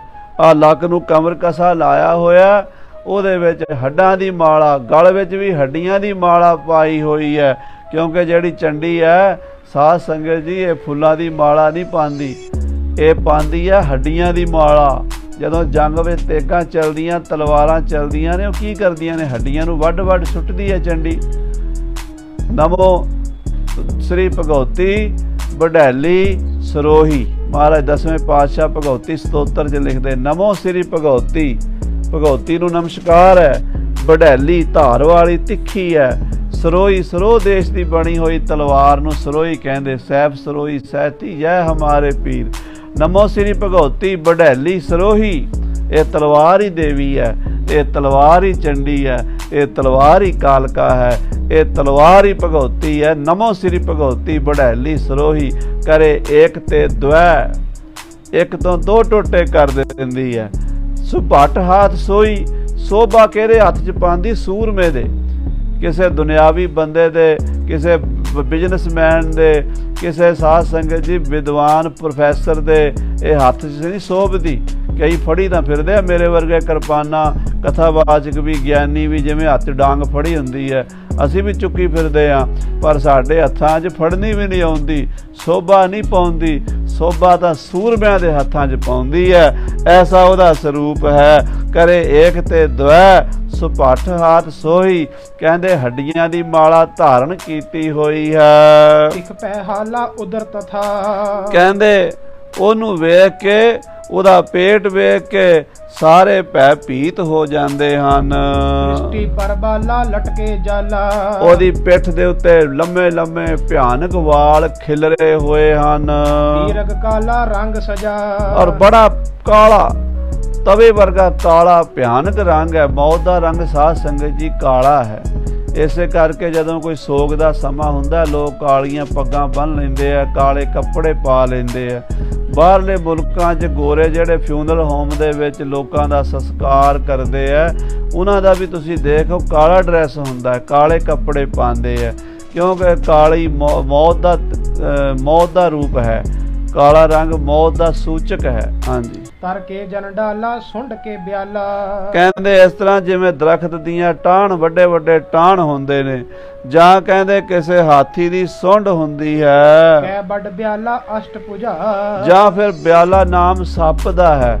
ਕਹਿੰਦੇ ਜਾਂ ਫਿਰ ਕਾਲੇ ਕਾਲੇ ਕੇਸ ਲਟਕੇ ਹੋਏ ਏਦਾਂ ਲੱਗਦੇ ਨੇ ਜਿਵੇਂ ਕਾਲੇ ਨਾਗ ਲਟਕੇ ਹੋਣ ਚੰਡੀ ਦੇ ਸਿਰ ਦੇ। ਕਰ ਮੈਂ ਧਰਮਾਲਾ ਮੁੰਡਣ ਜਾਲਾ, 8 ਬਾਹਾਂ ਨੇ ਤੇ ਗਲ ਵਿੱਚ ਮੁੰਡਾਂ ਦੀ ਮਾਲਾ ਪਾਈ ਹੋਈ ਹੈ। ਬਹੁਤ ਕਰਾਲਾ ਦਾੜ ਬੜੀ, ਔਰ ਬੜੀਆਂ ਕਰਾਲ ਭਿਆਨਕ ਲੰਮੀਆਂ ਲੰਮੀਆਂ ਦਾੜਾਂ ਨੇ, ਚੱਬ ਜਾਏਗੀ ਸਾਰੀ ਦੁਨੀਆ ਨੂੰ। ਤਨ ਤਨ ਕੀ ਪਾਲਾ ਖਰੀ ਘੁਟਾਲਾ, ਕਹਿੰਦੇ ਦੰਦਾਂ ਦੀਆਂ ਜਿਹੜੀ ਪੰਗਤੀਆਂ ਬੜੀਆਂ ਭਿਆਨਕ ਨੇ, ਲੰਮੇ ਲੰਮੇ ਦੰਦ ਨੇ, ਵੇਖ ਕੇ ਡਰ ਲੱਗਦਾ ਹੈ। ਪੀਰਗ ਜਵਾਲਾ ਤੁੰਡ ਛੜੀ, ਔਰ ਲੰਮੀ ਲੰਮੀ ਸਾਧ ਸੰਗਤ ਦੀ ਮੂੰਹ ਚੋਂ ਅੱਗ ਦੀ ਲਾਟ ਨਿਕਲ ਰਹੀ ਹੈ। ਇਹ ਅੱਗ ਦੀ ਲਾਟ ਕਿੱਥੋਂ ਨਿਕਲਦੀ ਹੈ? ਤੋਪਾਂ ਤੇ ਬੰਦੂਕਾਂ ਦੇ ਮੂੰਹ ਚੋਂ ਨਿਕਲਦੀ ਹੈ। ਜਦੋਂ ਅਗਨੀ ਬਾਣ ਚੱਲਦੇ ਨੇ, ਉਹ ਅੱਗ ਦੀ ਲਾਟ ਹੁੰਦੀ ਹੈ। ਇਹ ਉਹੀ ਸਰੂਪ ਨੂੰ ਬਿਆਨ ਕੀਤਾ ਜਾ ਰਿਹਾ ਜਿਹੜਾ ਯੁੱਧ ਦੇ ਵਿੱਚ ਚੰਡੀ ਦਾ ਸਰੂਪ ਦਰਸ਼ਨ ਦਿੰਦਾ ਹੈ। ਬੰਦੂਕਾਂ ਜਦੋਂ ਚੱਲਦੀਆਂ ਨੇ, ਉਹਦੇ ਮੂੰਹ ਚੋਂ ਕੀ ਨਿਕਲਦਾ ਹੈ? ਤੋਪਾਂ ਚੱਲਦੀਆਂ ਨੇ, ਕੀ ਨਿਕਲਦਾ ਹੈ? ਜਵਾਲਾ ਹੀ ਨਿਕਲਦੀ ਹੈ, ਅੱਗ ਹੀ ਨਿਕਲਦੀ ਹੈ। ਸੋ ਇਹ ਸਰੂਪ ਕਵੀ ਜੀ ਬਿਆਨ ਕਰਨ ਲੱਗੇ ਹਨ। ਪ੍ਰਿਕੁਟੀ ਚੜ ਭਾਲਾ ਲੋਚਨ ਲਾਲਾ, ਆ ਜਿਹੜੀਆਂ ਪ੍ਰਗੁਟੀਆਂ ਨੇ ਮੱਥੇ ਦੀਆਂ, ਇਹ ਚੜੀਆਂ ਹੋਈਆਂ ਨੇ, ਕੱਸੀਆਂ ਨੇ ਕਮਾਨ ਦੀ ਤਰ੍ਹਾਂ, ਤੇ ਅੱਖਾਂ ਲਾਲ ਸੁਰਖ ਨੇ ਚੰਡੀ ਦੀਆਂ। ਸੀਸ ਵਿਸ਼ਾਲਾ ਬਾਲ ਮਹਾ, ਔਰ ਸੀਸ ਬੜਾ ਵੱਡਾ ਹੈ ਤੇ ਵਾਲ ਬੜੇ ਭਿਆਨਕ ਖਿਲਰੇ ਹੋਏ ਨੇ। ਤਨ ਸਭ ਵਿਕਰਾਲਾ ਦਿਸ ਪਟਵਾਲਾ, ਸਾਰਾ ਸਰੀਰ ਬੜਾ ਵਿਕਰਾਲ ਹੈ ਤੇ ਦਿਸ਼ਾ ਦੇ ਕੱਪੜੇ ਪਹਿਨੇ ਹੋਏ ਨੇ, ਭਾਵ ਨਗਨ ਹੈ। ਤਲਵਾਰ ਹਮੇਸ਼ਾ ਸਾਧ ਸੰਗਤ ਜਦੋਂ ਜੰਗ ਵਿੱਚ ਜਾਂਦੀ ਹੈ ਨਾ, ਉਸ ਤੋਂ ਪਹਿਲਾਂ ਮਿਆਨ 'ਚ ਹੁੰਦੀ ਹੈ। ਜਦੋਂ ਜੰਗ ਵਿੱਚ ਜਾਈਏ ਨਾ, ਜਬ ਮਿਆਨ ਤੇ ਵੀਰ ਤੋ ਕੋ ਸੜਕ ਹੈ, ਸੜਕ ਕਰਕੇ ਸੜਕ ਮਿਆਨੋਂ ਕੱਢੀਆਂ ਤਿੱਖੀਆਂ ਤਲਵਾਰੀ। ਜੰਗ ਕਦੀ ਮਿਆਨ ਵਿੱਚ ਪਾਈ ਹੋਈ ਤਲਵਾਰ ਉਹ ਨਹੀਂ ਕੰਮ ਕਰਦੀ, ਮਿਆਨ ਚੋਂ ਕੱਢਣੀ ਪੈਂਦੀ ਹੈ। ਇਸ ਤਰ੍ਹਾਂ ਜਿਹੜੀ ਅਕਾਲ ਪੁਰਖ ਦੀ ਚੰਡੀ ਹੈ ਉਹ ਕਹਿੰਦੇ ਭਿਆਨਕ ਰੂਪ ਦੇ ਵਿੱਚ ਦਿਸ਼ਾ ਹੀ ਉਹਦੇ ਕੱਪੜੇ ਨੇ, ਯਾਨੀ ਨਗਨ ਸਰੂਪ ਹੈ। ਕਰ ਕਰਵਾਲਾ ਲਾਹ ਲਹਾ, ਹੱਥ ਦੇ ਵਿੱਚ ਤਲਵਾਰ ਲੈ ਲੈ ਕਰਦੀ, ਲਿਸ਼ਕਾਰੇ ਮਾਰਦੀ ਆ ਚੰਡੀ ਦੇ। ਤਨ ਜੋਗਨ ਸੰਗਾ ਤਨ ਜਿਨ ਨੰਗਾ, ਬਹੁਤ 64 ਜੋਗਣੀਆਂ 52 ਵੀਰ ਨਾਲ ਨਾਚ ਕਰਦੇ ਆ ਰਹੇ ਨੇ, ਧਮਾਲਾਂ ਪਾਉਂਦੇ ਆ ਰਹੇ ਨੇ, ਜਿਨ੍ਹਾਂ ਦਾ ਸਰੀਰ ਨੰਗਾ ਹੈ, ਤਨ ਦੇ ਉੱਤੇ ਕੋਈ ਕੱਪੜਾ ਨਹੀਂ ਪਹਿਨਦੀਆਂ ਕਲ ਜੋਗਣਾ। ਮਹਾ ਕੁਰੰਗਾ ਨਾਚਤ ਹੈ, ਔਰ ਬੜਾ ਭਿਆਨਕ ਡਰਾਉਣਾ ਜਿਹਾ ਸੀਨ ਕਰਕੇ ਨੱਚਦੀਆਂ ਹਨ। ਉਹਨੂੰ ਦੇਖ ਕੇ ਤਾਂ ਕਾਇਰਾਂ ਦੇ ਬੁਜ਼ਦਲਾਂ ਦੇ ਸੀਨੇ ਫਟ ਜਾਂਦੇ ਹਨ, ਐਸਾ ਉਹਦਾ ਡਰਾਣਾ ਰੂਪ ਹੈ। ਭੂਤ ਸੋ ਪ੍ਰੇਤਾ ਕੇਤਕ ਕੇਤਾ, ਬਹੁਤ ਭੂਤ ਪ੍ਰੇਤ ਜਿਹੜੇ ਹਨ ਆਪਣੇ ਆਪਣੇ ਝੰਡੇ ਲੈ ਕੇ ਨੱਚ ਰਹੇ ਨੇ। ਕਹਿ ਕਰ ਲੇਤਾ ਮਾਚਤ ਹੈ, ਕਹਿੰਦੇ ਇੱਕ ਦੂਜੀ ਦਾ ਹੱਥ ਫੜ ਕੇ ਨੱਚਦੀਆਂ ਹਨ। ਕਲਜੋਗਣਾ ਭੂਤ ਪ੍ਰੇਤ ਨੱਚਦੇ ਹਨ, ਝੰਡੀਆਂ ਫੜੀਆਂ ਹੋਈਆਂ ਨੇ ਤੇ ਸ਼ੋਰ ਮਚਾਉਂਦੇ ਹਨ। ਮੁਖ ਹੜ ਹੜ ਹਾਸੈ ਬਾਤ ਪ੍ਰਕਾਸ਼ੈ, ਮੂੰਹ ਤੋਂ ਹੜ ਹੜ ਆ ਕੇ ਕਲਜੋਗਣਾ ਹੱਸਦੀਆਂ ਨੇ ਤੇ ਗੱਲਾਂ ਕਰਦੀਆਂ ਨੇ। ਫਿਰ ਚੌਂ ਪਾਸੈ ਕ੍ਰੀੜ ਕਰੈ, ਔਰ ਮਹਾਰਾਜ 10ਵੇਂ ਪਾਤਸ਼ਾਹ ਜਿੱਥੇ ਬੈਠੇ ਹਮਨ ਕਰ ਰਹੇ ਨੇ, ਆਲੇ ਦੁਆਲੇ ਉਹ ਫਿਰਦੀਆਂ ਨੇ ਡਰਾਉਣ ਵਾਸਤੇ ਵੀ ਸ਼ਾਇਦ ਮਹਾਰਾਜ ਅਜੇ ਵੀ ਸਾਥੋਂ ਡਰ ਜਾਣ। ਪਰ ਉਹਨਾਂ ਕਲਜੋਗਣਾ ਨੂੰ ਨਹੀਂ ਪਤਾ ਕਿ ਜਿਨ੍ਹਾਂ ਨੇ ਤੁਹਾਨੂੰ ਯਾਦ ਕੀਤਾ ਨਾ ਉਹਨਾਂ ਦਾ ਹੌਸਲਾ ਵੱਡਾ ਹੈ, ਤਾਂ ਹੀ ਤੁਹਾਨੂੰ ਯਾਦ ਕੀਤਾ। ਐਵੇਂ ਤਾਂ ਤੁਹਾਨੂੰ ਕੋਈ ਬੁਲਾਉਂਦਾ ਨਹੀਂ, ਤੋ ਅਖੀਰਲੀ ਪ੍ਰੀਖਿਆ ਲੈਣ ਵਾਸਤੇ ਹੜਹੜਾ ਕੇ ਹੱਸਦੀਆਂ ਨੇ। ਉਹ ਵੀਰ ਬਿਲਾਸੈ ਦੋਏ 50, ਕਹਿੰਦੇ 52 ਵੀਰ ਜਿਹੜੇ ਹਨ ਉਹ ਨਾਲ ਆਪਣਾ ਨਾਚ ਕਰਦੇ ਹਨ, ਕੌਤਕ ਕਰਦੇ ਹਨ। ਅਗਰ ਪ੍ਰਭਾਸੈ ਮੋਦ ਤਰੈ, ਔਰ ਮਹਾਰਾਜ ਦੇ ਸਾਹਮਣੇ ਪ੍ਰਕਾਸ਼ਮਾਨ ਹੋ ਰਹੇ ਖੁਸ਼ੀ ਦੇ ਨਾਲ। ਧਰਤੀ ਭੂਮ ਚਾਲਾ ਸੈਲ ਵਿਸਾਲਾ, ਧਰਤੀ ਜਿਹੜੀ ਹੈ ਸਾਧ ਸੰਗਤ ਜੀ ਭੁਚਾਲ ਆਉਣ ਲੱਗ ਪਏ ਨੇ ਤੇ ਪਹਾੜ ਜਿਹੜੇ ਹਨ ਸ੍ਰਿੰਗ ਉਤਾਲਾ ਫੋਰਤ ਹੈ, ਉਹਨਾਂ ਦੀਆਂ ਚੋਟੀਆਂ ਜਿਹੜੀਆਂ ਨੇ ਉਹ ਫਟਣ ਲੱਗ ਪਈਆਂ ਨੇ। ਪਹਾੜ ਫਟ ਫਟ ਕੇ ਥੱਲੇ ਡਿੱਗਦੇ ਨੇ, ਪਹਾੜ ਇੱਕ ਦੂਜੀ ਨੂੰ ਟਕਰਾਉਂਦੇ ਨੇ। ਗਰਜਤ ਰਵ ਭਾਰੀ ਭੀਖਣਕਾਰੀ, ਕਹਿੰਦੇ ਬੜੀ ਭਿਆਨਕ ਆਵਾਜ਼ ਦੇ ਨਾਲ, ਭਿਆਨਕ ਸੁਰ ਦੇ ਨਾਲ ਜਿਹੜੀਆਂ ਕਲਜੋਗਣਾ ਨੇ 52 ਵੀਰ ਨੇ ਇਹ ਸਾਰੇ ਗਰਜਦੇ ਨੇ। ਗਣਨ ਅਗਾਰੀ ਤੋਰਤ ਹੈ, ਔਰ ਚੰਡੀ ਕਾਲੀ ਆਪਣੇ ਗਲਾਂ ਨੂੰ ਅੱਗੇ ਤੋਰ ਰਹੀ ਆ, ਕਲਕਾਰੀਆਂ ਮਾਰਦੀ ਆ, ਕਾਲੀ ਕਲਕੱਤੇ ਵਾਲੀ ਤੇਰਾ ਵਾਰ ਨਾ ਜਾਵੇ ਖਾਲੀ। ਏਦਾਂ ਰੌਲਾ ਪਾਉਂਦੇ ਹੋਏ ਕਲਜੋਗਣਾ ਦੇ ਸਮੂਹ ਆ ਰਹੇ ਨੇ। ਜਿਤ ਕਿਤ ਦਮਕੀ ਦਮਕੰਤੀ ਜਵਾਲ ਬਮੰਤੀ, ਜਿੱਥੇ ਕਿਤੇ ਦਮਕਾ ਮਾਰ ਰਹੀ ਆ, ਅਗਨੀ ਅਗਨੀਆਂ ਚਾਰੇ ਪਾਸੇ ਨਜ਼ਰ ਆਉਂਦੀ ਹੈ। ਭੈ ਬਰਧੰਤੀ ਆਵਨ ਹੈ, ਔਰ ਬੜਾ ਡਰਾਉਣਾ ਰੂਪ ਧਾਰਨ ਕਰਕੇ ਭੈ ਪੈਦਾ ਕਰਦੀ ਹੋਈ ਸਾਰੀ ਸ੍ਰਿਸ਼ਟੀ ਨੂੰ ਡਰਾਉਂਦੀ ਹੋਈ ਆ ਰਹੀ ਹੈ। ਕਿਲ ਕਿਤ ਕਿਲਕਾਰੀ ਡਾਕਨ ਡਾਰੀ, ਔਰ ਡੈਣਾ ਜਿਹੜੀਆਂ ਨੇ ਕਲਜੋਗਣਾ ਜਿਹੜੀਆਂ ਨੇ ਡੈਣਾ ਉਹ ਕਿਲਕਲ ਕਿਲਕਾਰੀ ਕਿਲਕਾਰੀਆਂ ਮਾਰਦੀਆਂ ਨੇ ਔਰ ਬੜੇ ਭਿਆਨਕ ਆਵਾਜ਼ਾਂ ਕੱਢਦੀਆਂ ਨੇ। ਵੇਗ ਜੋ ਧਾਰੀ ਪਾਵਤ ਹੈ, ਔਰ ਬੜੇ ਵੇਗ ਦੇ ਨਾਲ ਉਹ ਆ ਰਹੀਆਂ ਨੇ। ਹੋਰਾ ਭੀਮ ਭੇਖ ਤੇ ਭੈ ਹਰਾ, ਗਿਰ ਕੇ ਸਰ ਪਟ ਆਏ। ਬੜਾ ਭਿਆਨਕ ਰੂਪ ਧਾਰ ਕੇ ਭੈ ਹਰਨ ਵਾਲੀ ਚੰਡੀ ਜਿਹੜੀ ਭਗਤਾਂ ਸੰਤਾਂ ਦਾ ਭੈ ਦੂਰ ਕਰਦੀ ਹੈ ਔਰ ਦੁਸ਼ਟਾਂ ਨੂੰ ਭੈ ਦਿੰਦੀ ਹੈ। ਸੋ ਉਹ ਭੈ ਹਰਾ, ਭੈ ਨੂੰ ਹਰਨ ਵਾਲੀ ਜਿਹੜੀ ਸ਼ਕਤੀ ਹੈ ਉਹ ਸਾਧ ਸੰਗਤ ਜੀ ਆ ਗਈ। ਖਰੀ ਭਈ ਬ੍ਰਹਮ ਰੂਹ ਬਚ ਉੱਚੇ ਕਹਿਓ ਸੁਨਾਏ। ਔਰ ਜਿੱਥੇ ਮਹਾਰਾਜ 10ਵੇਂ ਪਾਤਸ਼ਾਹ ਹਮਨ ਕਰ ਰਹੇ ਸਨ, ਚੰਡੀ ਦਾ ਜਾਪ ਅਚਕੜੇ ਛੰਦ ਦਾ ਲਗਾਤਾਰ ਨਿਰੰਤਰ ਜਾਪ ਕਰ ਰਹੇ ਸਨ, ਉੱਥੇ ਸਾਹਮਣੇ ਆ ਕੇ ਖਲੋ ਗਈ ਤੇ ਉਹਦੇ ਮੂੰਹ ਤੋਂ ਬਚਨ ਨਿਕਲਿਆ ਬ੍ਰਹਮ ਬ੍ਰਿਉ ਭਾਵ ਵਰ ਮੰਗੋ, ਵਰ ਮੰਗੋ। ਇਹ ਉਸਨੇ ਆਖਿਆ ਹੈ। ਪਈ ਜੈ ਜਗਦੰਬਾ ਕਹਿ ਗੁਰ ਖਰੇ। ਮਹਾਰਾਜ ਜਦੋਂ ਵੇਖਿਆ ਅਕਾਲ ਪੁਰਖ ਦੀ ਸ਼ਕਤੀ ਪ੍ਰਗਟ ਹੋ ਕੇ ਸਾਹਮਣੇ ਆ ਗਈ ਹੈ ਤਾਂ ਮਹਾਰਾਜ ਆਪਣੇ ਆਸਣ ਤੋਂ ਹੱਥ ਜੋੜ ਕੇ ਖਲੋ ਗਏ ਹਨ ਤੇ ਜਗਤ ਮਾਤ ਚੰਡਕਾ ਦਾ ਜੈਕਾਰਾ ਗਜਾਇਆ ਹੈ। ਸਕਲ ਰੂਪ ਕੋ ਦੇਖਣ ਕਰੇ, ਔਰ ਉਸ ਅਕਾਲ ਪੁਰਖ ਦੀ ਸ਼ਕਤੀ ਦਾ ਸਾਰਾ ਸਰੂਪ ਦੇਖਿਆ ਹੈ। ਇਹ ਨਹੀਂ ਵੀ ਪਹਿਲਾਂ ਹੀ ਮਹਾਰਾਜ ਨੇ ਅੱਖਾਂ ਬੰਦ ਕਰ ਲਈਆਂ, ਪਹਿਲਾਂ ਮਹਾਰਾਜ ਨੇ ਸਿਰ ਤੋਂ ਪੈਰਾਂ ਤੱਕ ਉਹ ਸਾਰੀ ਸ਼ਕਤੀ ਨੂੰ ਆਪਣੇ ਧਿਆਨ ਵਿੱਚ ਲਿਆਂਦਾ ਹੈ। ਜਦੋਂ ਪ੍ਰਤੱਖ ਆ ਗਈ ਤੇ ਆਪਣੇ ਨੇਤਰਾਂ ਨਾਲ ਦੇਖਿਆ ਹੈ। ਏਕ ਬਾਰ ਨਖ ਸਿਖ ਤੇ ਹੇਰ, ਇੱਕ ਵਾਰੀ ਸਿਰ ਤੋਂ ਲੈ ਕੇ ਪੈਰਾਂ ਤੱਕ ਉਸ ਸ਼ਕਤੀ ਦਾ ਸਾਰਾ ਸਰੂਪ ਤੱਕਿਆ ਹੈ। ਨਮੋ ਕਰਤ ਚਖ ਮੀਚੇ ਫੇਰ, ਫਿਰ ਹੱਥ ਜੋੜ ਕੇ ਨਮਸਕਾਰ ਕਰਦਿਆਂ ਹੋਇਆਂ ਨੇ ਉਹ ਆਪਣੇ ਨੇਤਰ ਜਿਹੜੇ ਜਿਨ੍ਹਾਂ ਨਾਲ ਉਸ ਜਗਤ ਮਾਤ ਚੰਡਕਾ ਦੇ ਦਰਸ਼ਨ ਕਰ ਲਏ ਸਨ, ਮਹਾਰਾਜ ਨੇ ਆਪਣੇ ਨੇਤਰ ਬੰਦ ਕਰ ਲਏ ਹਨ। ਹੱਥ ਜੋੜ ਸਨਮੁਖ ਹੀ ਰਹੇ, ਨੇਤਰ ਬੰਦ ਕਰ ਲਏ ਨੇ ਤੇ ਹੱਥ ਜੋੜ ਕੇ ਮਨ ਹੀ ਮਨ ਉਸ ਚੰਡੀ ਦਾ ਸਵਾਗਤ ਕਰਦੇ ਹੋਏ ਸਾਹਮਣੇ ਖੜੇ ਰਹੇ ਨੇ। ਦੇ ਮਨੋਰਥ ਦੇਵੀ ਲਹੇ, ਦੇਵੀ ਜਗਤ ਮਾਤ ਚੰਡਕਾ ਮਨ ਦੇ ਮਨੋਰਥ ਜਾਣਦੀ ਹੈ। ਬਿਨਾਂ ਬੋਲਿਆ ਹੀ ਮਹਾਰਾਜ ਬਾਣੀ 'ਚ ਕਹਿੰਦੇ ਬਿਨ ਬੋਲਿਆ ਸਭ ਕੁਝ ਜਾਣਦਾ, ਕਿਸ ਆਗੇ ਕੀਚੈ ਅਰਦਾਸ। ਮਹਾਰਾਜ 10ਵੇਂ ਪਾਤਸ਼ਾਹ ਤੇ ਸ਼ਕਤੀ ਇੱਕੋ ਹੀ ਰੂਪ ਹਨ। ਇਹ ਸਾਰਾ ਪ੍ਰਸੰਗ ਸਿਰਫ ਸਾਡੀ ਆਤਮਾ ਨੂੰ ਜਗਾਉਣ ਵਾਸਤੇ ਹੈ ਖਾਲਸਾ ਜੀ। ਤੋ ਕਈ ਵਾਰੀ ਸ਼ੰਕਾਵਾਦੀਆਂ ਦੇ ਮਨ 'ਚ ਸ਼ੰਕਾ ਆ ਜਾਂਦਾ, ਗੁਰੂ ਨੂੰ ਕੀ ਲੋੜ ਪਈ ਸੀ ਭਗਤੀ ਕਰਨ ਦੀ, ਚੰਡਕਾ ਨੂੰ ਪ੍ਰਗਟ ਕਰਨ ਦੀ। ਗੁਰੂ ਤੇ ਆਪ ਹੀ ਸ਼ਕਤੀ ਸੰਪੰਨ ਹੈ, ਗੁਰੂ ਤਾਂ ਆਪ ਸਭ ਕੁਝ ਕਰ ਸਕਦਾ, ਪਰ ਗੁਰੂ ਨੇ ਨਰ ਲੀਲਾ ਕੀਤੀ ਹੈ ਸਾਨੂੰ ਸਮਝਾਉਣ ਲਈ, ਸਾਨੂੰ ਰਾਹ ਪਾਉਣ ਲਈ। ਅਸੀਂ ਆਪਣਾ ਜੀਵਨ ਦਾ ਇਹ ਜਿਹੜਾ ਸੰਗਰਾਮ ਹੈ ਕਿਵੇਂ ਲੜਨਾ ਹੈ, ਅਸੀਂ ਇਸ ਯੁੱਧ ਵਿੱਚ ਕਿਵੇਂ ਸਫਲ ਹੋਣਾ ਹੈ, ਗੁਰੂ ਸਾਹਿਬ ਸਾਨੂੰ ਦੱਸ ਰਹੇ ਹਨ।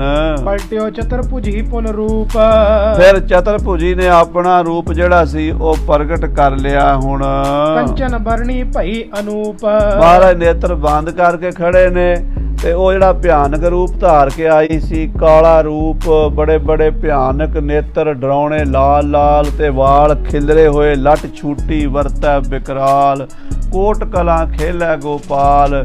ਉਹ ਡਰਾਉਣਾ ਰੂਪ ਉਸਨੇ ਬਦਲ ਲਿਆ ਹੈ ਤੇ ਹੁਣ ਚਤੁਰਭੁਜੀ ਵਾਲਾ ਜਿਹੜਾ ਸੁੰਦਰ ਸਰੂਪ ਹੈ ਉਹ ਧਾਰਨ ਕਰ ਲਿਆ ਹੈ। ਚੜੀ ਸਿੰਘ ਪਰ ਆਯੁਧ ਧਰੇ, ਕੰਚਨ ਬਰਨੀ ਭਈ ਅਨੂਪ, ਸੋਨੇ ਵਰਗਾ ਰੰਗ ਹੋ ਗਿਆ। ਪਹਿਲਾਂ ਕਾਲਾ ਰੰਗ ਸੀਗਾ ਜਦੋਂ ਮਹਾਰਾਜ ਦੇਖ ਰਹੇ ਸਨ, ਜਦੋਂ ਮਹਾਰਾਜ ਨੇ ਨੇਤਰ ਬੰਦ ਕਰ ਲਏ ਨੇ, ਚੰਡੀ ਨੇ ਆਪਣਾ ਸਰੂਪ ਬਦਲ ਲਿਆ ਹੈ। ਹੁਣ ਸੁੰਦਰ ਰੂਪ ਵਿੱਚ ਆ ਗਈ ਹੈ ਜੋ ਜਿਹਦੇ 'ਚ ਮਹਾਰਾਜ ਨਾਲ ਬਚਨ ਕਰ ਸਕੇ, ਕਿਉਂਕਿ ਅਕਾਲ ਪੁਰਖ ਦੇ ਤਾਂ ਸਾਰੇ ਹੀ ਰੂਪ ਹਨ।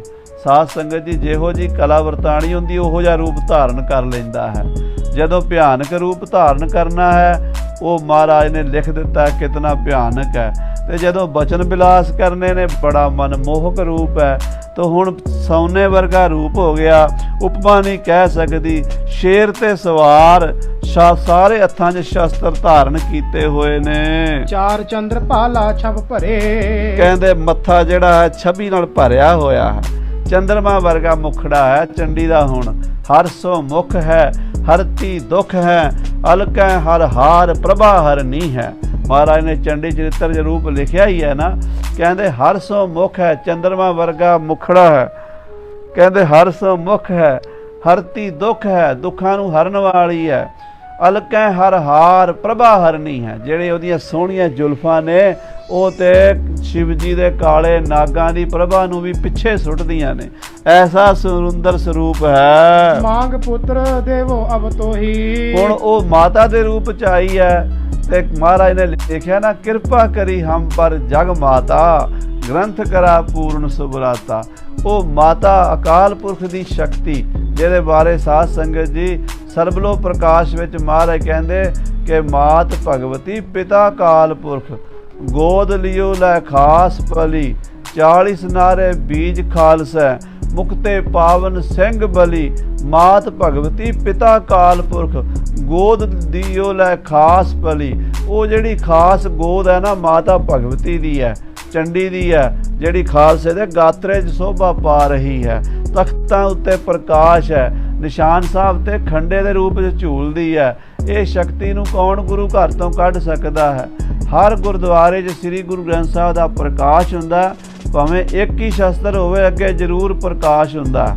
ਕਿਰਪਾਨ ਹੋਵੇ, ਚੱਕਰ ਹੋਵੇ, ਖੰਡਾ ਹੋਵੇ, ਇਹ ਜ਼ਰੂਰ ਪ੍ਰਕਾਸ਼ ਕੀਤੇ ਜਾਂਦੇ। ਕਿਉਂ ਕਰੇ ਜਾਂਦੇ ਆ? ਕਿਉਂਕਿ ਪ੍ਰਥਮ ਭਗਉਤੀ ਸਿਮਰਕ ਹੈ। ਸੋ ਉਹ ਜਗਤ ਮਾਤ ਚੰਡਕਾ ਹੁਣ ਮਾਤਾ ਰੂਪ ਵਿੱਚ ਆ ਕੇ ਕਹਿਣ ਲੱਗੀ, ਮੰਗ ਪੁੱਤਰ ਦੇਵੋ ਅਬ ਤੋਹੀ। ਜਿਸ ਤਰ੍ਹਾਂ ਮਹਾਰਾਜ ਨੇ ਆਪਣੀ ਬਾਣੀ 'ਚ ਲਿਖਿਆ, ਕਛ ਵਾਰ ਮੰਗੋ ਪੂਤ ਸਿਆਣੇ। ਫੇਰ ਸਿਆਣੇ ਪੁੱਤਰ ਕੋਈ ਵਰ ਮੰਗੋ। ਸੇਵਾ ਕਰਤ ਰਿਝਾਇਓ ਮੋਹੀ। ਤੁਸੀਂ ਮੈਨੂੰ ਸੇਵਾ ਕਰਕੇ ਪ੍ਰਸੰਨ ਕਰ ਲਿਆ ਹੈ, ਰਿਝਾ ਲਿਆ ਹੈ। ਇੰਨੀ ਕਰੜੀ ਤਪੱਸਿਆ ਕਰਕੇ ਤੁਸੀਂ ਮੈਨੂੰ ਕਲਯੁਗ ਦੇ ਵਿੱਚ ਮਜਬੂਰ ਕਰ ਦਿੱਤਾ। ਮੈਂ ਤੁਹਾਨੂੰ ਵਰ ਦੇਣ ਲਈ ਆ ਗਈ ਹਾਂ। ਪ੍ਰਥਮ ਪ੍ਰਤਿਗਿਆ ਸਿਮਰੋ ਸੋਏ। ਜਿਹੜੀ ਪਹਿਲਾਂ ਪ੍ਰਤਿਗਿਆ ਕੀਤੀ ਸੀ ਉਹ ਯਾਦ ਕੀਤੀ। ਮੈਂ ਤੁਹਾਨੂੰ ਕਿਹਾ ਸੀ ਸਤਿਯੁਗ ਦੇ ਵਿੱਚ ਬਈ ਜਦੋਂ ਕਲਯੁਗ ਦਾ ਸਮਾਂ ਆਵੇਗਾ ਉਦੋਂ ਮੈਂ ਤੁਹਾਡੇ ਪੰਥ ਵਿੱਚ ਵਰਤਾਂਗੀ ਔਰ ਤੁਹਾਡੇ ਪੰਥ ਦੀ ਹਰ ਤਰ੍ਹਾਂ ਦੀ ਸਹਾਇਤਾ ਕਰਾਂਗੀ।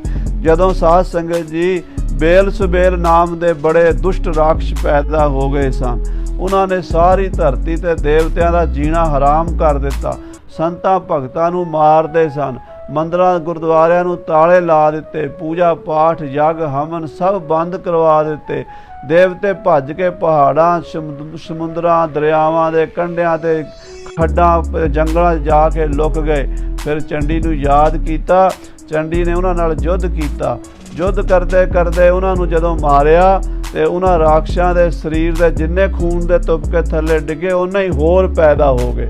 ਉਹਨਾਂ ਨੂੰ ਮਾਰਿਆ ਉਹਨੇ ਹੋਰ ਜ਼ਿਆਦਾ, ਉਹ 10 ਗੁਣਾ, ਫਿਰ 100 ਗੁਣਾ, ਫਿਰ 1000 ਗੁਣਾ, ਫਿਰ ਲੱਖਾਂ ਗੁਣਾ ਹੋ ਗਏ। ਜਦੋਂ ਸਾਧ ਸੰਗਤ ਜੀ ਇਹ ਸਾਰੇ ਰਾਖਸ਼ ਸਾਰੇ ਪਾਸੇ ਫੈਲ ਗਏ, ਚੰਡੀ ਉਸ ਵੇਲੇ ਇਹਨਾਂ ਤੋਂ ਭੈਭੀਤ ਹੋ ਕੇ ਭੱਜ ਕੇ ਉੱਥੇ ਪਹੁੰਚੀ ਜਿੱਥੇ ਸ੍ਰੀ ਹੇਮਕੁੰਟ ਸਾਹਿਬ ਹੈ। ਉੱਥੇ ਇੱਕ ਮਹਾਂਪੁਰਸ਼ ਬ੍ਰਹਮ ਗਿਆਨੀ ਪਰਮੇਸ਼ਰ ਦੇ ਭਗਤ ਤਤ ਬੇਤੇ ਸਮੁੰਦ ਰਿਸ਼ੀ ਜੀ ਸਮਾਧੀ 'ਚ ਬੈਠੇ ਹੋਏ ਪਰਮੇਸ਼ਰ ਦਾ ਭਜਨ ਕਰ ਰਹੇ ਸਨ। ਉਹਨਾਂ ਨੂੰ ਜਾ ਕੇ ਕਹਿਣ ਲੱਗੀ ਸਮੁੰਦ ਰਿਸ਼ੀ ਜੀ ਨੂੰ ਕਿ ਮਹਾਂਪੁਰਸ਼ੋ, ਰਾਖਸ਼ ਮੇਰੇ ਪਿੱਛੇ ਲੱਗੇ ਹਨ, ਰਾਖਸ਼ਾਂ ਦਾ ਬਲ ਬਹੁਤ ਵੱਧ ਗਿਆ ਹੈ, ਹੁਣ ਕਿਰਪਾ ਕਰੋ ਇਹਨਾਂ ਰਾਖਸ਼ਾਂ ਨੂੰ ਸਮਾਪਤ ਕਰਾਓ, ਮੇਰੀ ਜਾਨ ਬਚਾਓ, ਮੈਨੂੰ ਰੱਖਿਆ ਕਰੋ। ਮਹਾਰਾਜ ਉਹ ਸਮੁੰਦ ਰਿਸ਼ੀ ਜੀ ਨੇ ਉਸ ਵੇਲੇ ਉਸ ਸ਼ਕਤੀ ਨੂੰ ਉੱਥੇ ਅਲੋਪ ਕਰ ਲਿਆ। ਪਿੱਛੋਂ ਰਾਖਸ਼ ਆ ਕੇ ਕਹਿੰਦੇ, ਉਹ ਬਾਬਾ ਇੱਥੇ ਕੋਈ ਰਾਂਡ ਤਾਂ ਨਹੀਂ ਆਈ? ਉਹ ਮਹਾਂਪੁਰਸ਼ ਬੋਲੇ, ਓਏ ਮੂਰਖੋ, ਘੱਟੋ ਘੱਟ ਬੋਲਣਾ ਤਾਂ ਸਿੱਖ ਲਓ। ਉਹ ਜਗਤ ਮਾਤਾ ਹੈ ਜਿਹਨੂੰ ਤੁਸੀਂ ਅਪਸ਼ਬਦ ਬੋਲ ਰਹੇ ਹੋ। ਉਹ ਕਹਿੰਦੇ ਇਹਨੂੰ ਵੀ ਫੜੋ, ਇਹ ਵੀ ਉਹਦੇ ਨਾਲ ਦਾ ਹੀ ਹੈ। ਜਦੋਂ ਸਮੁੰਦ ਰਿਸ਼ੀ ਜੀ ਨੂੰ ਮਾਰਨ ਲੱਗੇ, ਉਹਨਾਂ ਨੇ ਸ਼ੇਰ ਦੀ ਖੱਲ ਚੁੱਕ ਕੇ ਜ਼ੋਰ ਨਾਲ ਝਾੜੀ। ਉਹਦੇ ਵਿੱਚੋਂ ਸਾਧ ਸੰਗਤ ਜੀ ਇੱਕ ਬਹੁਤ ਤੇਜਸਵੀ ਨੌਜਵਾਨ ਸੁੰਦਰ ਸਰੂਪ ਸਰਬ ਸ਼ਕਤੀ ਸੰਪੰਨ ਬੜਾ ਸੂਰਮਾ ਪੁੱਤਰ ਪੈਦਾ ਹੋਇਆ। ਔਰ ਜਿੰਨੇ ਵਾਲ ਸ਼ੇਰ ਦੀ ਖੱਲ ਵਿੱਚੋਂ ਥੱਲੇ ਡਿੱਗੇ ਉਨੇ ਹੀ ਬੱਬਰ ਸ਼ੇਰ ਪੈਦਾ ਹੋ ਗਏ। ਸਮੁੰਦ ਰਿਸ਼ੀ ਜੀ ਨੂੰ ਆਖਿਆ, ਪਿਤਾ ਜੀ ਕੀ ਆਗਿਆ ਹੈ? ਉਹ ਕਹਿਣ ਲੱਗੇ, ਪੁੱਤਰ ਸ਼ਸਤਰ ਫੜ ਲਓ, ਇਹਨਾਂ ਰਾਖਸ਼ਾਂ ਮਨੇਸ਼ਾਂ ਨੂੰ ਖਤਮ ਕਰਕੇ ਇਹਨਾਂ ਦਾ ਨਾਸ਼ ਕਰਕੇ ਸਾਡੇ ਕੋਲ ਆ ਜਾਓ। ਆਹ ਸ਼ੇਰਾਂ ਦੀ ਫੌਜ ਲੈ ਜਾਓ, ਤੁਸੀਂ ਮਾਰੀ ਜਾਓ, ਇਹ ਖੂਨ ਪੀਵੀ ਜਾਣਗੇ ਤੇ ਸਾਰੇ ਇਹਨਾਂ ਨੂੰ ਸਮਾਪਤ ਕਰਕੇ ਵਾਪਸ ਆ ਜਾਓ। ਉਸ ਵੇਲੇ ਉਹ ਨੌਜਵਾਨ ਜਿਹਦਾ ਨਾਮ ਦੁਸ਼ਟ ਦਮਨ ਸੀ, ਆਪਣੇ ਪਿਤਾ ਸਮੁੰਦ ਰਿਸ਼ੀ ਜੀ ਦੀ ਆਗਿਆ ਲੈ ਕੇ ਉਹਨਾਂ ਰਾਖਸ਼ਾਂ ਨਾਲ ਯੁੱਧ ਕਰਨ ਲਈ ਚੱਲ ਪਏ ਤੇ ਸ਼ੇਰਾਂ ਨੇ ਉਹਨਾਂ ਦਾ ਲਹੂ ਪੀ ਲਿਆ। ਸਾਰਾ ਧਰਤੀ ਦਾ ਜਿੰਨਾ ਭਾਰ ਸੀ ਰਾਖਸ਼ਾਂ ਦਾ ਹੌਲਾ ਕਰਕੇ ਵਾਪਸ ਆਪਣੇ ਗੁਰਦੇਵ ਪਿਤਾ ਸਮੁੰਦ ਰਿਸ਼ੀ ਜੀ ਕੋਲ ਆ ਗਏ ਤੇ ਆ ਕੇ ਮੱਥਾ ਟੇਕਿਆ। ਪਿਤਾ ਜੀ ਹੁਣ ਕੀ ਆਗਿਆ ਹੈ? ਕਹਿਣ ਲੱਗੇ, ਹੁਣ ਬਹਿ ਕੇ ਤਪੱਸਿਆ ਕਰੋ, ਕਲਯੁਗ ਦੇ ਸਮੇਂ ਵਿੱਚ ਇਹ ਰਾਖਸ਼ ਫੇਰ ਪੈਦਾ ਹੋ ਜਾਣੇ ਆ, ਕਿਉਂਕਿ ਆਤਮਾ ਕਦੀ ਕਿਸੇ ਦੀ ਮਰਦੀ ਨਹੀਂ। ਦੇਵਤਿਆਂ ਦੀ ਆਤਮਾ ਵੀ ਦੁਬਾਰਾ ਜਨਮ ਲੈ ਲੈਂਦੀ ਹੈ, ਰਾਖਸ਼ਾਂ ਦੀ ਆਤਮਾ ਵੀ ਦੁਬਾਰਾ ਜਨਮ ਲੈ ਲੈਂਦੀ ਹੈ। ਇਹ ਵਾਹਿਗੁਰੂ ਦੀ ਰਚਨਾ ਹੈ। ਸਿਰਜੇ ਦਾਨੋ ਦੇਵਤੇ ਤਿਨ ਅੰਦਰ ਬਾਦ ਰਚਾਇਆ, ਇਹਨਾਂ ਦੇ ਵਿੱਚ ਝਗੜਾ ਪਾਇਆ ਹੋਇਆ। ਇਹ ਰਾਖਸ਼ ਫਿਰ ਪੈਦਾ ਹੋਣਗੇ ਔਰ ਉਸ ਵੇਲੇ ਇਹਨਾਂ ਰਾਖਸ਼ਾਂ ਤੋਂ ਸਾਰੀ ਧਰਤੀ ਜਿਹੜੀ ਹੈ ਭੈਭੀਤ ਹੋ ਜਾਏਗੀ। ਉਸ ਵੇਲੇ ਇਹ ਦੇਵਤਿਆਂ ਨੂੰ ਸੰਤਾਂ ਭਗਤਾਂ ਨੂੰ ਮਾਰਨਗੇ, ਨਾਮ ਨਹੀਂ ਜਪਣ ਦੇਣਗੇ, ਇਹ ਆਪਣਾ ਹੀ ਮਤ ਚਲਾ ਲੈਣਗੇ। ਉਸ ਵੇਲੇ ਇਹਨਾਂ ਦੇ ਨਾਸ ਵਾਸਤੇ ਪਰਮੇਸ਼ਰ ਅਕਾਲ ਪੁਰਖ ਵਾਹਿਗੁਰੂ ਨਿਰੰਕਾਰ ਧਰਤੀ ਤੇ ਅਵਤਾਰ ਧਾਰੇਗਾ। ਲੋਕਾਂ ਨੂੰ ਪਰਮੇਸ਼ਰ ਦਾ ਸੱਚ ਦਾ ਰਾਹ ਦੱਸਣਗੇ ਅਕਾਲ ਪੁਰਖ ਜੀ। ਉਹਨਾਂ ਦਾ ਨਾਮ ਸ੍ਰੀ ਗੁਰੂ ਨਾਨਕ ਦੇਵ ਜੀ ਮਹਾਰਾਜ ਹੋਵੇਗਾ। ਉਹਨਾਂ ਦੀ ਜੋਤ 10 ਜਾਮਿਆਂ 'ਚ ਵਰਤੇਗੀ। 9ਵੀਂ ਥਾਂ ਤੇ ਜੋਤ ਸਾਡੇ ਵਿੱਚ ਆਵੇਗੀ।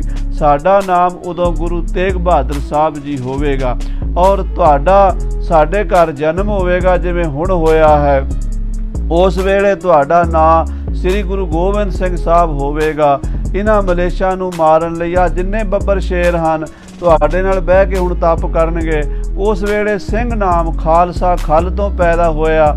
ਇਹ ਖਾਲਸਾ ਫੌਜ ਪੈਦਾ ਹੋਵੇਗੀ ਔਰ ਫਿਰ ਇਹ ਖਾਲਸਾ ਸਿੰਘ ਉਹਨਾਂ ਰਾਖਸ਼ਾਂ ਦਾ ਨਾਸ਼ ਕਰਕੇ ਧਰਮ ਦਾ ਰਾਜ ਕਾਇਮ ਕਰਨਗੇ। ਉਹ ਸ਼ਕਤੀ ਜਿਹੜੀ ਹੈ ਉਸ ਵੇਲੇ ਤੁਹਾਡੇ ਕੰਮ ਆਵੇਗੀ। ਸੋ ਸ਼ਕਤੀ ਕਹਿ ਰਹੀ ਹੈ ਪ੍ਰਥਮ ਪ੍ਰਤਿਗਿਆ ਸਿਮਰੋ ਸੋਏ। ਮੈਂ ਜਿਹੜੀ ਤੁਹਾਨੂੰ ਸ਼ਕਤੀ ਦੇਣ ਦੀ ਪ੍ਰਤਿਗਿਆ ਕੀਤੀ ਸੀ ਵੀ ਤੁਸੀਂ ਮੇਰੀ ਸਹਾਇਤਾ ਕੀਤੀ ਹੈ, ਕਲਯੁਗ ਵਿੱਚ ਮੈਂ ਤੁਹਾਡੇ ਪੰਥ ਦੀ ਸਹਾਇਤਾ ਕਰਾਂਗੀ। ਚਾਹੋ ਸੋ ਕਹੋ ਸੰਪੂਰਨ ਹੋਏ। ਜੋ ਚਾਹੋਗੇ ਨਾ ਹੋ ਜਾਏਗਾ। ਤੁਹਾਡੇ ਰਸਨਾ ਉੱਤੇ ਬਲ ਹੈ ਗੁਰੂ ਕਲਗੀਧਰ ਜੀ, ਜੋ ਤੁਸੀਂ ਮੰਗੋਗੇ ਅੱਜ ਮਿਲ ਜਾਏਗਾ। ਮ੍ਰਿਦ ਬਚ ਮੋਦ ਭਰੇ ਸੁਨ ਫੇਰਾ। ਬੜੇ ਪਿਆਰ ਭਰੇ ਮਾਂ ਦਾ ਜਿਵੇਂ ਬੱਚੇ ਨੂੰ ਪੁੱਤਰ ਨੂੰ ਹੁੰਦਾ ਨਾ ਵੀ ਪੁੱਤਰ ਮੰਗ ਫਿਰ ਜੋ ਮੰਗਣਾ, ਤੇ ਮਾਂ ਪੁੱਤਰ ਦਾ ਸਾਧ ਸੰਗਤ ਇੱਕੋ ਹੀ ਰੂਪ ਹੁੰਦਾ ਹੈ। ਇਸ ਤੋਂ ਵੱਡਾ ਦੁਨੀਆ ਤੇ ਕੋਈ ਰਿਸ਼ਤਾ ਨਹੀਂ ਹੈ। ਮਾਂ ਜੈਸਾ ਕਣਛਾਵਾਂ ਬੂਟਾ ਜਗ ਤੇ ਨਦਰ ਨਾ ਆਏ, ਜਿਸ ਤੋਂ ਲੈ ਕੇ ਛਾਂ ਉਧਾਰੀ ਰੱਬ ਨੇ ਸੁਰਗ ਬਣਾਏ। ਉਹ ਜਗਤ ਮਾਤ ਚੰਡਕਾ ਤੇ ਪੁੱਤਰ 10ਵੇਂ ਪਾਤਸ਼ਾਹ ਸ੍ਰੀ ਗੁਰੂ ਗੋਬਿੰਦ ਸਿੰਘ ਸਾਹਿਬ ਇੱਕੋ ਹੀ ਮਾਂ ਪੁੱਤਰ ਇੱਕੋ ਹੀ ਹੁੰਦੇ ਨੇ, ਵੱਡਾ ਛੋਟਾ ਨਹੀਂ ਹੁੰਦਾ ਕੋਈ।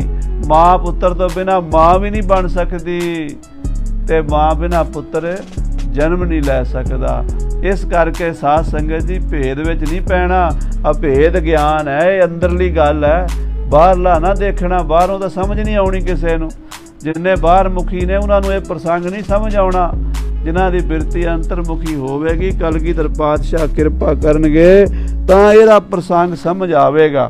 ਸੋ ਕਹਿ ਰਹੇ ਨੇ ਕਿ ਜੋ ਮੰਗੋਗੇ ਉਹ ਤੁਹਾਨੂੰ ਮਿਲੇਗਾ। ਜਦੋਂ ਇਹ ਪਿਆਰ ਭਰੇ ਬਚਨ, ਕੋਮਲ ਬਚਨ, ਖੁਸ਼ੀ ਵਾਲੇ ਬਚਨ ਸੁਣੇ ਹਨ, ਖੋਲ ਵਿਲੋਚਨ ਦਰਸ਼ਨ ਹੀਰਾ।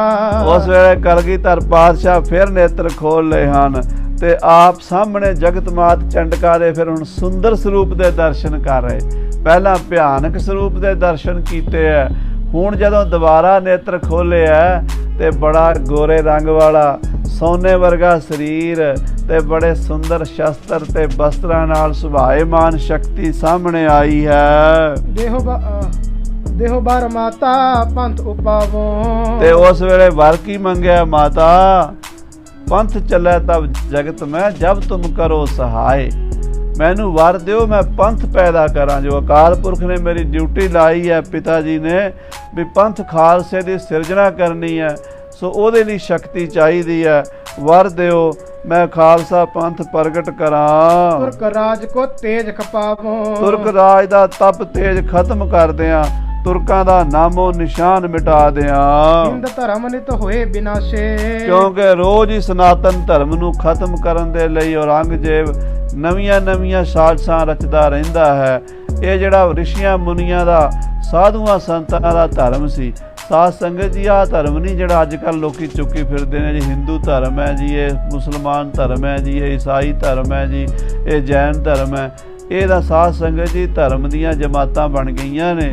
ਧਰਮ ਤਾਂ ਹੈ ਬਈ ਆਪਣੇ ਆਪਣੇ ਅਸੂਲਾਂ ਤੇ ਪੱਕੇ ਰਹਿਣਾ। ਧਰਮ ਧਾਰਨ ਕਰਨ ਵਾਲੇ ਗੁਣਾਂ ਨੂੰ ਕਹਿੰਦੇ ਹੈ। ਪਿਓ ਧੀ ਦਾ, ਭੈਣ ਭਰਾ ਦਾ, ਮਾਂ ਪੁੱਤਰ ਦਾ, ਪਿਓ ਪੁੱਤਰ ਦਾ ਜੋ ਰਿਸ਼ਤਾ ਹੈ, ਜੋ ਸਮਾਜ ਦੀ ਮਰਜ਼ਾਦਾ ਹੈ, ਉਹ ਧਰਮ ਹੈ। ਉਹ ਗੁਰੂ ਸਿੱਖ ਦਾ ਕੀ ਧਰਮ ਹੈ, ਗੁਰੂ ਦਾ ਕੀ ਧਰਮ ਹੈ, ਇੱਕ ਗਾਹਕ ਦਾ ਕੀ ਧਰਮ ਹੈ, ਇੱਕ ਦੁਕਾਨਦਾਰ ਦਾ ਕੀ ਧਰਮ ਹੈ, ਇੱਕ ਰਾਜੇ ਦਾ ਕੀ ਧਰਮ ਹੈ, ਇੱਕ ਪ੍ਰਜਾ ਦਾ ਕੀ ਧਰਮ ਹੈ, ਇਹ ਭਰਾ ਦਾ ਕੀ ਧਰਮ ਹੈ। ਇਸੇ ਤਰ੍ਹਾਂ ਸਾਧ ਸੰਗਤ ਜੀ ਜੋ ਰੀਤੀ ਰਿਵਾਜ ਮਹਾਂਪੁਰਸ਼ਾਂ ਨੇ ਹਜ਼ਾਰਾਂ ਸਾਲ ਪਹਿਲਾਂ ਰਿਸ਼ੀਆਂ ਮੁਨੀਆਂ ਨੇ ਜਪ ਤਪ ਕਰਕੇ, ਜਿਹੜੇ ਨੇਕ ਦੇ ਲਾਜ਼ਮੀ ਸਨ, ਜਿਨ੍ਹਾਂ ਦੀ ਆਤਮਾ ਬੜੀ ਪਵਿੱਤਰ ਸੀ, ਉਹਨਾਂ ਮਹਾਂਪੁਰਸ਼ਾਂ ਨੇ ਜਿਹੜਾ ਧਰਮ ਸਥਾਪਨ ਕੀਤਾ ਸੀ, ਉਹ ਕੋਈ ਹਿੰਦੂ ਮੁਸਲਮਾਨ ਸਿੱਖ ਈਸਾਈ ਦਾ ਝਗੜਾ ਨਹੀਂ ਸੀ। ਉਹ ਇਨਸਾਨੀਅਤ ਦੇ ਭਲੇ ਵਾਲਾ ਧਰਮ ਸੀ। ਉਹ ਧਰਮ ਕਲਯੁਗ ਦੇ ਵਿੱਚ ਨਾਸ ਹੋਣ ਲੱਗ ਪਿਆ ਹੈ ਤੇ ਉਸ ਦੀ ਰਾਖੀ ਅਸੀਂ ਕਰਨੀ ਹੈ। ਜਿਹੇ ਬਚਾਏ ਪੁਨ ਕਰੋ ਪ੍ਰਕਾਸ਼ੇ। ਮਹਾਰਾਜ ਕਹਿੰਦੇ ਅਸੀਂ ਇਹਨੂੰ ਬਚਾ ਲੈਣਾ ਹੈ, ਫਿਰ ਇਹਦਾ ਪ੍ਰਕਾਸ਼ ਕਰ ਦੇਣਾ ਹੈ।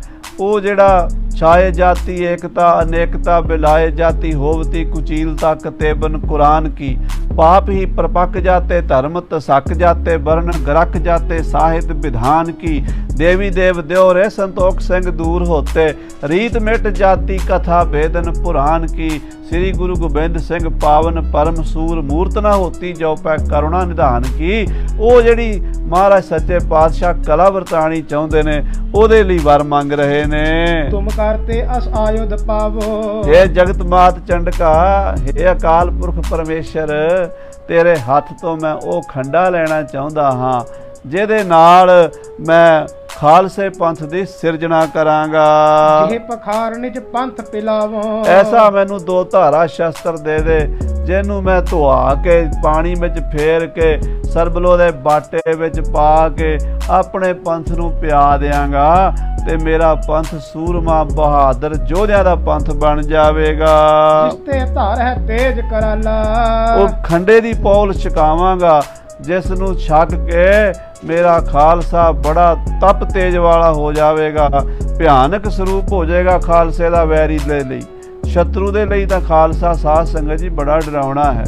ਅੱਜ ਵੀ ਜਿਹੜੇ ਪੰਥ ਦੇ ਦੋਖੀ ਹਨ ਵੇਖ ਵੇਖ ਕੇ ਡਰੀ ਜਾਂਦੇ ਆ। ਡਰਾਉਣ ਦੀ ਲੋੜ ਨਹੀਂ, ਕਿਸੇ ਨੂੰ ਘੂਰਨ ਦੀ ਵੀ ਲੋੜ ਨਹੀਂ ਪੈਂਦੀ, ਆਪੇ ਹੀ ਘਾਉ ਮਾਊ ਹਿਰਦੇ ਹੋ ਜਾਂਦੇ ਜਦੋਂ ਤਿਆਰ ਬਰ ਤਿਆਰ ਸ਼ਸਤਰ ਧਾਰੀ ਸਿੰਘ ਦੇ ਦਰਸ਼ਨ ਕਰਦੇ ਹਨ। ਜਿਤ ਹੈ ਸ਼ਤਰਨ ਬਲੀ ਵਿਸਾਲਾ, ਕਹਿੰਦੇ ਬੜਾ ਬਲੀ ਪੰਥ ਹੋਵੇਗਾ, ਸ਼ਤਰੂਆਂ ਨੂੰ ਜਿੱਤੇਗਾ। ਸਦਾ ਸਹਾਇ ਪੰਥ ਕੀ ਕੀਜੈ, ਇਹ ਜਗਤ ਮਾਤ ਚੰਡਕਾ ਸਦਾ ਆਪਣੇ ਪੰਥ ਦੀ ਸਹਾਈ ਰਹਿਣਾ, ਸਦਾ ਅੰਗ ਸੰਗ ਰਹਿਣਾ, ਸਦਾ ਦਾਹਿਨੇ ਦਾਸ ਕੇ ਦਾਨ ਦੀਜੈ, ਤਬੈ ਸ਼ਾਹ ਗੋਬਿੰਦ ਕਾ ਮਨ ਪਤੀਜੈ। ਉਗਰਦੰਤੀ ਚ ਮਹਾਰਾਜ ਕਹਿੰਦੇ ਸਦਾ ਦਾਹਿਨੇ ਮੇਰੇ ਸੱਜੇ ਪਾਸੇ ਰਵੀ, ਮੇਰੇ ਹੱਥ ਵਿੱਚ ਤਲਵਾਰ ਬਣ ਕੇ ਸੋਭਾ ਪਾਉਂਦੀ ਰਵੀ, ਸਦਾ ਦਾਹਿਨੇ ਦਾਸ ਕੇ ਦਾਨ ਦੀਜੈ, ਤਬੈ ਸ਼ਾਹ ਗੋਬਿੰਦ ਕਾ ਮਨ ਪਤੀਜੈ। ਦਿਨ ਪ੍ਰਤ ਵਧੈ ਇਹੀ ਬਰ ਦੀਜੈ, ਮੇਰਾ ਪੰਥ ਖਾਲਸਾ ਦਿਨੋ ਦਿਨ ਵੱਧਦਾ ਰਵੇ, ਇਹੀ ਵਰ ਦਵੀਂ। ਤੋਹੇ ਚਰਿਤ ਵਸੈ ਮਨ ਮੇਰੇ, हे ਜਗਤ ਮਾਤ ਚੰਡਕਾ, ਤੇਰਾ ਯੁੱਧ ਵਾਲਾ ਚਰਿੱਤਰ, ਉਹ ਜਿਹੜਾ ਚੰਡੀ ਚਰਿੱਤਰ 'ਚ ਲਿਖਿਆ ਹੈ ਨਾ, ਉਹ ਸਰੂਪ ਮੇਰੇ ਮਨ ਵਿੱਚ ਵਸਿਆ ਰਵੇ। ਮੈਂ ਹਮੇਸ਼ਾ ਹੀ ਜਗਤ ਮਾਤ ਚੰਡਕਾ ਤੇਰੇ ਸਰੂਪ ਦੇ ਧਿਆਨ ਵਿੱਚ ਰਵਾਂ, ਕਦੀ ਮੈਨੂੰ ਸੰਸਾਰ ਦੇ ਲੋਭ ਲਾਲਚ ਪ੍ਰਭਾਵਿਤ ਨਾ ਕਰਨ। ਬਸ ਇੱਕੋ ਹੀ ਹੈ ਕਿ ਧਨ ਜੀਓ ਤੇ ਕੋ ਜਗ ਮੈਂ ਮੁਖ ਤੇ ਹਰ ਚਿੱਤ ਮੈਂ ਜੁਧ ਵਿਚਾਰੈ, ਦੇ ਅਨਿਤ ਨਾ ਨਿਤਰ ਹੈ ਜਸ ਨਾਮ ਚੜੈ ਭਵ ਸਾਗਰ ਤਾਰੈ, ਧੀਰਜ ਧਾਮ ਬਣਾਏ ਇਹ ਤਨ ਬੁੱਧ ਸੋ ਦੀਪਕ ਜਿਉ ਉਜਿਆਰੈ, ਗਿਆਨ ਹੈ ਕਿ ਵੱਢਣੀ ਮਨੋ ਹਾਥ ਲੈ ਕਾਤਰਤਾ ਕੁਤਵਾਰ ਬਹਾਰੈ, ਮੈਂ ਆਪਣੇ ਜੀਵਨ ਦੇ ਆਖਰੀ ਪਲ ਲੜਦਾ ਹੋਇਆ ਸ਼ਹੀਦ ਹੋ ਜਾਵਾਂ, ਇਹੀ ਮੇਰੀ ਇੱਛਾ ਹੈ। ਸਿਮਰੋ ਜਿਨ ਕੋ ਸੰਝ ਸਵੇਰੇ, ਇਹ ਤੇਰਾ ਸਰੂਪ ਤੇਰੇ ਕੌਤਕਾਂ ਨੂੰ ਮੈਂ ਸਾਂਝ ਸਵੇਰੇ ਸਿਮਰਦਾ ਹਾਂ, ਸਦਾ ਹੀ ਸਿਮਰਦਾ ਰਵਾਂ। ਜਨ ਪੰਥ ਅਰ ਤੁਰਕਨ ਖੋਏ, ਖਾਲਸਾ ਪੰਥ ਨੂੰ ਪ੍ਰਗਟ ਕਰਨਾ ਹੈ, ਪੰਥ ਰਚਣਾ ਹੈ ਤੇ ਤੁਰਕਾਂ ਦੀ ਜੜ ਪੁੱਟਣੀ ਹੈ।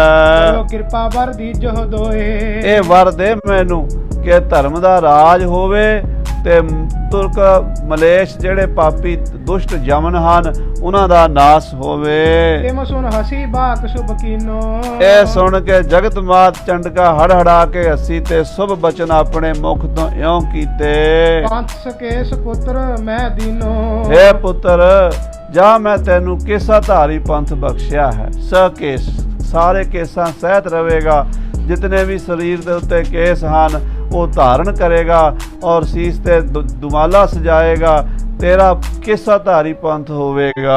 ਇਸ ਮੈਂ ਭੇਦ ਇਤਕ ਰਹਿ ਗਇਓ, ਹਾਂ ਇਹਦੇ 'ਚ ਇੰਨਾ ਭੇਦ ਰਹਿ ਗਿਆ ਹੈ। ਪ੍ਰਥਮ ਦਰਸ ਦ੍ਰਿਗ ਮੀਚਤ ਭਇਓ, ਤੂੰ ਪਹਿਲਾਂ ਮੇਰੇ ਦਰਸ਼ਨ ਕਰਕੇ ਨੇਤਰ ਬੰਦ ਕਰ ਲਏ ਨੇ, ਜਾਂ ਤੇ ਤੁਮ ਤਨ ਤਿਆਗਨ ਪਾਛੇ, ਇਸ ਕਰਕੇ ਤੇਰੇ ਸਰੀਰ ਤੋਂ ਤਿਆਗਣ ਤੋਂ ਬਾਅਦ 40 ਬਰਸ ਬਿਤੈ ਜਬ ਆਛੇ, 40 ਸਾਲ ਬੀਤ ਜਾਣਗੇ, ਯਾਨੀ 1708 ਈਸਵੀ 1765 ਬਿਕਰਮੀ ਮਹਾਰਾਜ ਜੋਤੀ ਜੋਤ ਸਮਾਏ ਨੇ। ਉਸ ਤੋਂ 40 ਸਾਲ ਬਾਅਦ ਖਾਲਸੇ ਦਾ ਬੋਲਬਾਲਾ ਪੰਜਾਬ 'ਚ ਹੋਣਾ ਸ਼ੁਰੂ ਹੋਇਆ। ਜਦੋਂ ਮੀਰ ਮੰਨੂ ਦਾ ਰਾਜ ਆਇਆ, ਮੀਰ ਮੰਨੂ ਤੋਂ ਬਾਅਦ ਫਿਰ ਸਾਧ ਸੰਗਤ ਜੀ ਹੌਲੇ ਹੌਲੇ ਸਿੰਘਾਂ ਨੇ ਪੰਜਾਬ ਦੇ ਰਿਆਸਤਾਂ ਮੱਲਣੀਆਂ ਸ਼ੁਰੂ ਕਰਤੀਆਂ। 12 ਮਿਸਲਾਂ ਸਨ ਬੁੱਢੇ ਦਲ ਦੀਆਂ, ਤਰਨੇ ਦਲ ਦੀਆਂ। ਕਿਸੇ ਪਾਸੇ ਬੁੱਢੇ ਦਲ ਨੇ ਕਬਜ਼ਾ ਕਰ ਲਿਆ, ਕਿਸੇ ਪਾਸੇ ਤਰਨੇ ਦਲ ਨੇ ਕਬਜ਼ਾ ਕਰ ਲਿਆ। ਉਹ ਫਿਰ ਹੌਲੇ ਹੌਲੇ ਸਾਰਾ ਪੰਜਾਬ ਹਿੰਦੁਸਤਾਨ ਖਾਲਸੇ ਦੇ ਪਹਿਰੇ 'ਚ ਆ ਗਿਆ। ਉਹ ਜਗਤ ਮਾਤ ਚੰਡਕਾ ਕਹਿੰਦੀ ਤੁਹਾਡੇ ਜੋਤੀ ਜੋਤ ਸਮਾਨ ਤੋਂ 40 ਸਾਲ ਬਾਅਦ ਤੁਹਾਡਾ ਪੰਥ ਰਾਜ ਕਰਨਾ ਸ਼ੁਰੂ ਕਰ ਦੇਵੇਗਾ। ਉਹਦਾ ਪੰਥ ਜਗ ਵਿਖੇ ਵਿਸ਼ਾਲਾ। ਤੁਹਾਡੇ ਜੋਤੀ ਜੋ ਸਮਾਨ ਤੋਂ 40 ਸਾਲ ਬਾਅਦ ਪੰਥ ਬਹੁਤ ਜ਼ਿਆਦਾ ਵਧੇਗਾ ਜਗਤ ਵਿੱਚ। ਤੇਜ ਤੁਰਕ ਤਬ ਹੱਥ ਹੈ ਕਰਾਲਾ। ਤੁਰਕਾਂ ਦਾ ਤਪ ਤੇਜ ਨਾਸ ਕਰ ਦੇਣਗੇ ਸਿੰਘ। ਪੂਰਨ ਹੋਏ ਅਭਿਲਾਖ ਤੁਮਾਰੀ। ਉਦੋਂ ਤੁਹਾਡੀ ਇੱਛਾ ਪੂਰੀ ਹੋ ਜਾਵੇਗੀ। ਸਾਚ ਹੋਏ ਸਭ ਜਥਾ ਉਚਾਰੀ। ਜੋ ਮੈਂ ਤੁਹਾਨੂੰ ਵਰ ਦੇ ਰਹੀ ਹਾਂ ਸੱਚ ਹੋਵੇਗਾ। ਇਸ ਕਰਤੇ ਸਤਿਗੁਰ ਕੋ ਦਈ।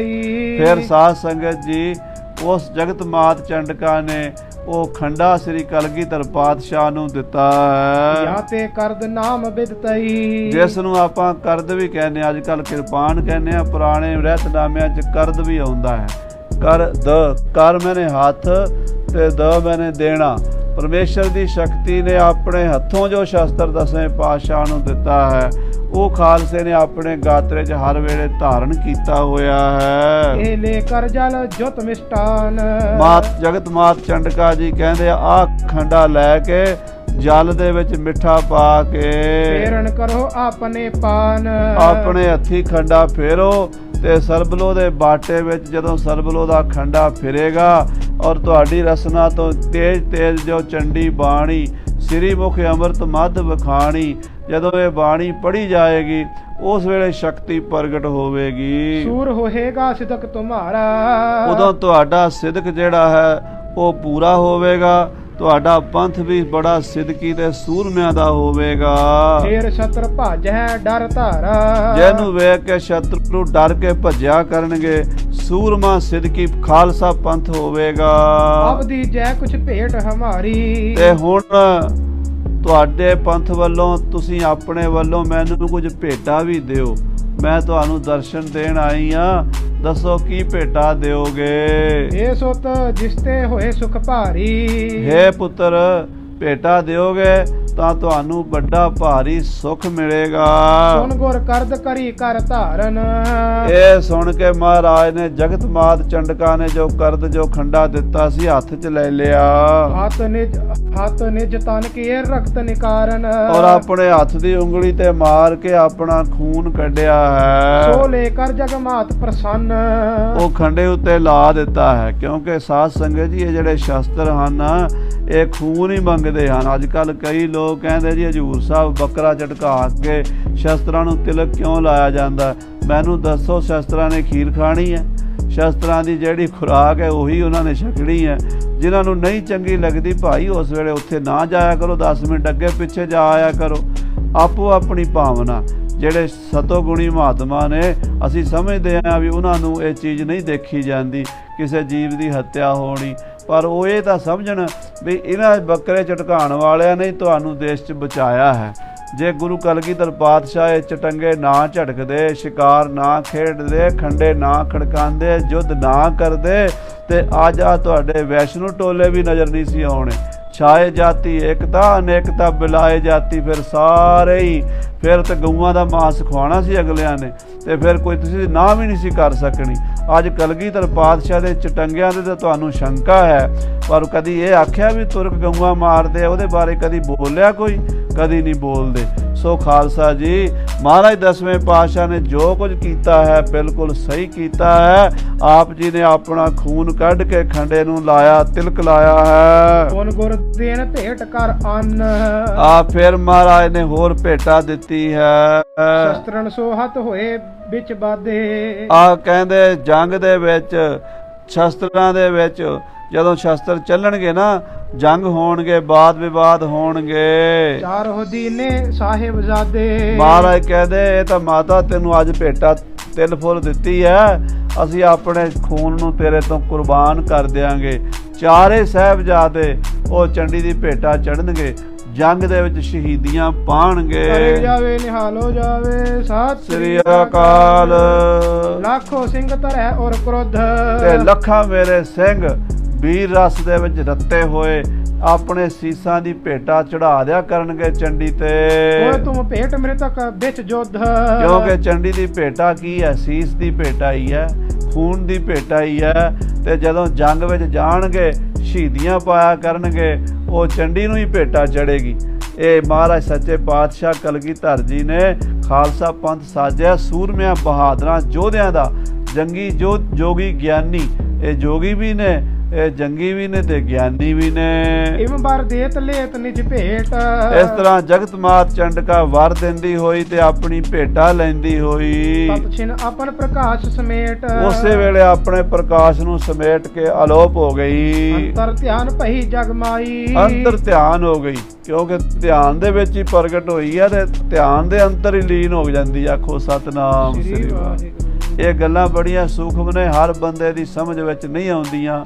ਸਤਿਗੁਰੂ ਸੱਚੇ ਪਾਤਸ਼ਾਹ ਨੇ ਭਾਈ ਸੰਤੋਖ ਸਿੰਘ ਜੀ ਵਰਗੇ ਅਨੁਭਵੀ ਕਵੀਆਂ ਨੂੰ ਇਹਦਾ ਅਨੁਭਵ ਕਰਾਇਆ, ਤਾਂ ਉਹਨਾਂ ਨੇ ਪ੍ਰਸੰਗ ਲਿਖਿਆ ਸਾਧ ਸੰਗਤ ਜੀ। ਹਾਂਜੀ, ਤਬ ਲੰਕੁੜੀਏ ਗਿਰਾ ਅਲਾਹੀ, ਤਾਂ ਚੰਡੀ ਦੇ ਨਾਲ ਇੱਕ ਹੋਰ ਸ਼ਕਤੀ ਰਹਿੰਦੀ, ਉਹਨੂੰ ਲੰਕੜੀਆ ਕਹਿੰਦੇ। ਮਹਾਰਾਜ ਦੀ ਬਾਣੀ ਚ ਆਉਂਦਾ ਨਾ, ਲੰਕੜੀਆ ਫੰਦ ਹੈ ਆਯੁਧ ਬੰਦ ਹੈ।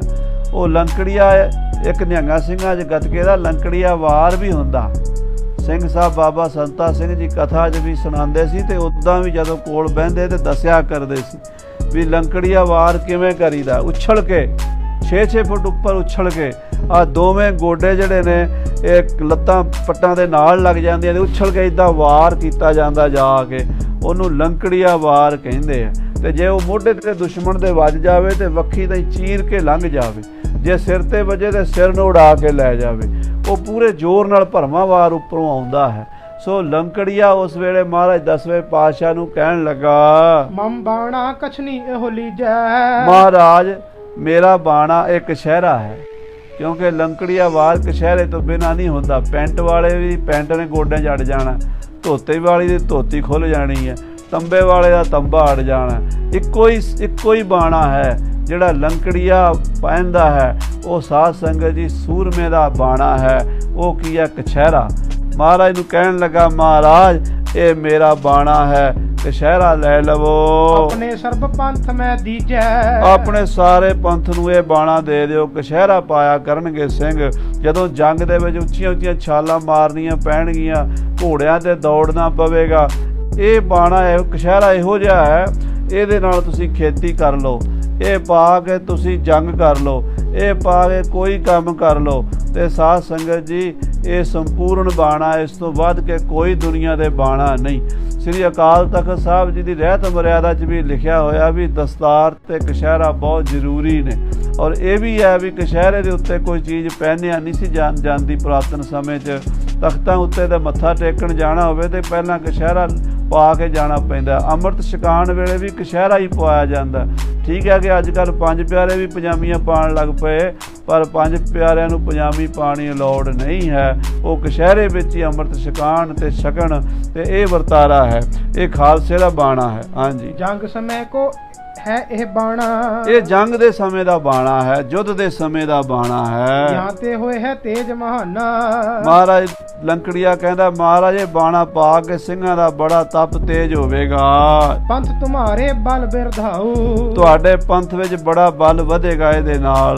ਜੁਧ ਸਹਾਇ ਹੇਤ ਮੈਂ ਆਉ, ਲੰਕੜੀਆ ਕਹਿਣ ਲੱਗਾ, ਮੈਂ ਯੁੱਧ ਦੇ ਵਿੱਚ ਸਹਾਇਤਾ ਲਈ ਆਵਾਂਗਾ ਜਦੋਂ ਸਿੰਘ ਕਛਹਿਰਾ ਪਾ ਕੇ ਲੜਿਆ ਕਰਨਗੇ। ਇਮ ਕਹਿ ਲੋਪ ਭਇਓ ਤਤਕਾਲਾ, ਇਮ ਕਹਿ ਇਸ ਤਰ੍ਹਾਂ ਕਹਿ ਕੇ ਲੰਕੜੀਆ ਵੀ ਚੰਡੀ ਮਾਤਾ ਦੇ ਨਾਲ ਹੀ ਅਲੋਪ ਹੋ ਗਿਆ।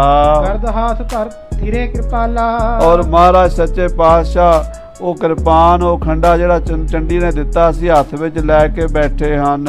ਵਰ ਲੈ ਕਰ ਬਹੁ ਮੁਖ ਪਰ ਲਾਲੀ, ਜਦੋਂ ਵਰ ਮਿਲ ਗਿਆ ਤੇ ਚਿਹਰਾ ਲਾਲੋ ਲਾਲ ਹੋ ਗਿਆ ਮਹਾਰਾਜ ਦਾ। ਜਾਗਤ ਜੋਤ ਤੇਜ ਬਹੁ ਵਾਲੀ, ਆ ਮੱਥੇ ਤੇ ਜੋਤ ਜਗਣ ਲੱਗ ਪਈ। ਪਹਿਲਾਂ ਹੀ ਬੜਾ ਪ੍ਰਕਾਸ਼ ਸੀ, ਨੂਰ ਸੀ, ਤੇਜ ਸੀ, ਤੇ ਹੁਣ ਉਹ ਨੂਰ ਸੈਂਕੜੇ ਗੁਣਾ ਹੋਰ ਜ਼ਿਆਦਾ ਚਮਕ ਉੱਠਿਆ। ਨੇਤਰ ਖੁਮਾਰੀ ਸੋ ਚੜ ਰਹੇ, ਨੇਤਰ ਖੁਮਾਰੀ ਨਾਲ ਚੜੇ ਹੋਏ, ਨੇਤਰਾਂ 'ਚ ਲਾਲੀ ਹੈ, ਨੇਤਰਾਂ 'ਚ ਮਸਤੀ ਹੈ। 10ਵੇਂ ਪਾਤਸ਼ਾਹ ਮਹਾਰਾਜ ਦਾ ਨੂਰ ਝੱਲਿਆ ਨਹੀਂ ਜਾਂਦਾ। ਵਿਜੇ ਪ੍ਰਮੋਦ ਅਦਕ ਹੀ ਲਹੇ, ਮਹਾਰਾਜ ਬੜੇ ਖੁਸ਼ ਹਨ ਕਿ ਅਕਾਲ ਪੁਰਖ ਦੀ ਸ਼ਕਤੀ ਇਹ ਚੰਡਕਾ ਹੁਣ ਪ੍ਰਗਟ ਹੋ ਗਈ ਹੈ। ਕਮਰ ਕਸੇ ਜੁਤ ਤਰਕਸ਼ ਅਸੀ, ਮਹਾਰਾਜ ਕਮਰ ਕਸਾ ਕੀਤਾ ਹੋਇਆ, ਮੋਢੇ ਦੇ ਤੀਰਾਂ ਦਾ ਪੱਥਾ ਔਰ ਤੀਰ ਕਮਾਨ ਤੇ ਗਾਤਰੇ ਤਲਵਾਰ ਪਹਿਨੀ ਹੋਈ ਹੈ। हाथ कमान कठन अतलसी ਔਰ ਬੜੀ ਕਠੋਰ ਕਮਾਨ 9 ਟੰਕਾ ਧਨੁਸ਼ ਹੱਥ ਵਿੱਚ ਸੋਭਾ ਪਾ ਰਿਹਾ ਹੈ। कर इच्छा पूर्ण उठ चले ਮਹਾਰਾਜ ਆਪਣੀ ਇੱਛਾ ਪੂਰੀ ਕਰਕੇ ਜਗਤ ਮਾਤ ਚੰਡਕਾ ਨੂੰ ਪ੍ਰਗਟ ਕਰਕੇ ਚੱਲੇ ਹਨ सने सने गिरवर के तले ਔਰ ਸਹਿਜੇ ਸਹਿਜੇ ਨੈਣਾ ਦੇਵੀ ਦੇ ਪਹਾੜ ਤੋਂ ਥੱਲੇ ਉਤਰੇ ਹਨ। भये शब्द पुंचाल कनेरे ਉਸ ਵੇਲੇ ਸਾਧ ਸੰਗਤ ਜੀ ਪੁੰਚਾਲ ਆਉਣ ਦੀਆਂ ਨਿਸ਼ਾਨੀਆਂ ਬੜੇ ਆਵਾਜ਼ਾਂ ਆ ਰਹੀਆਂ ਹਨ।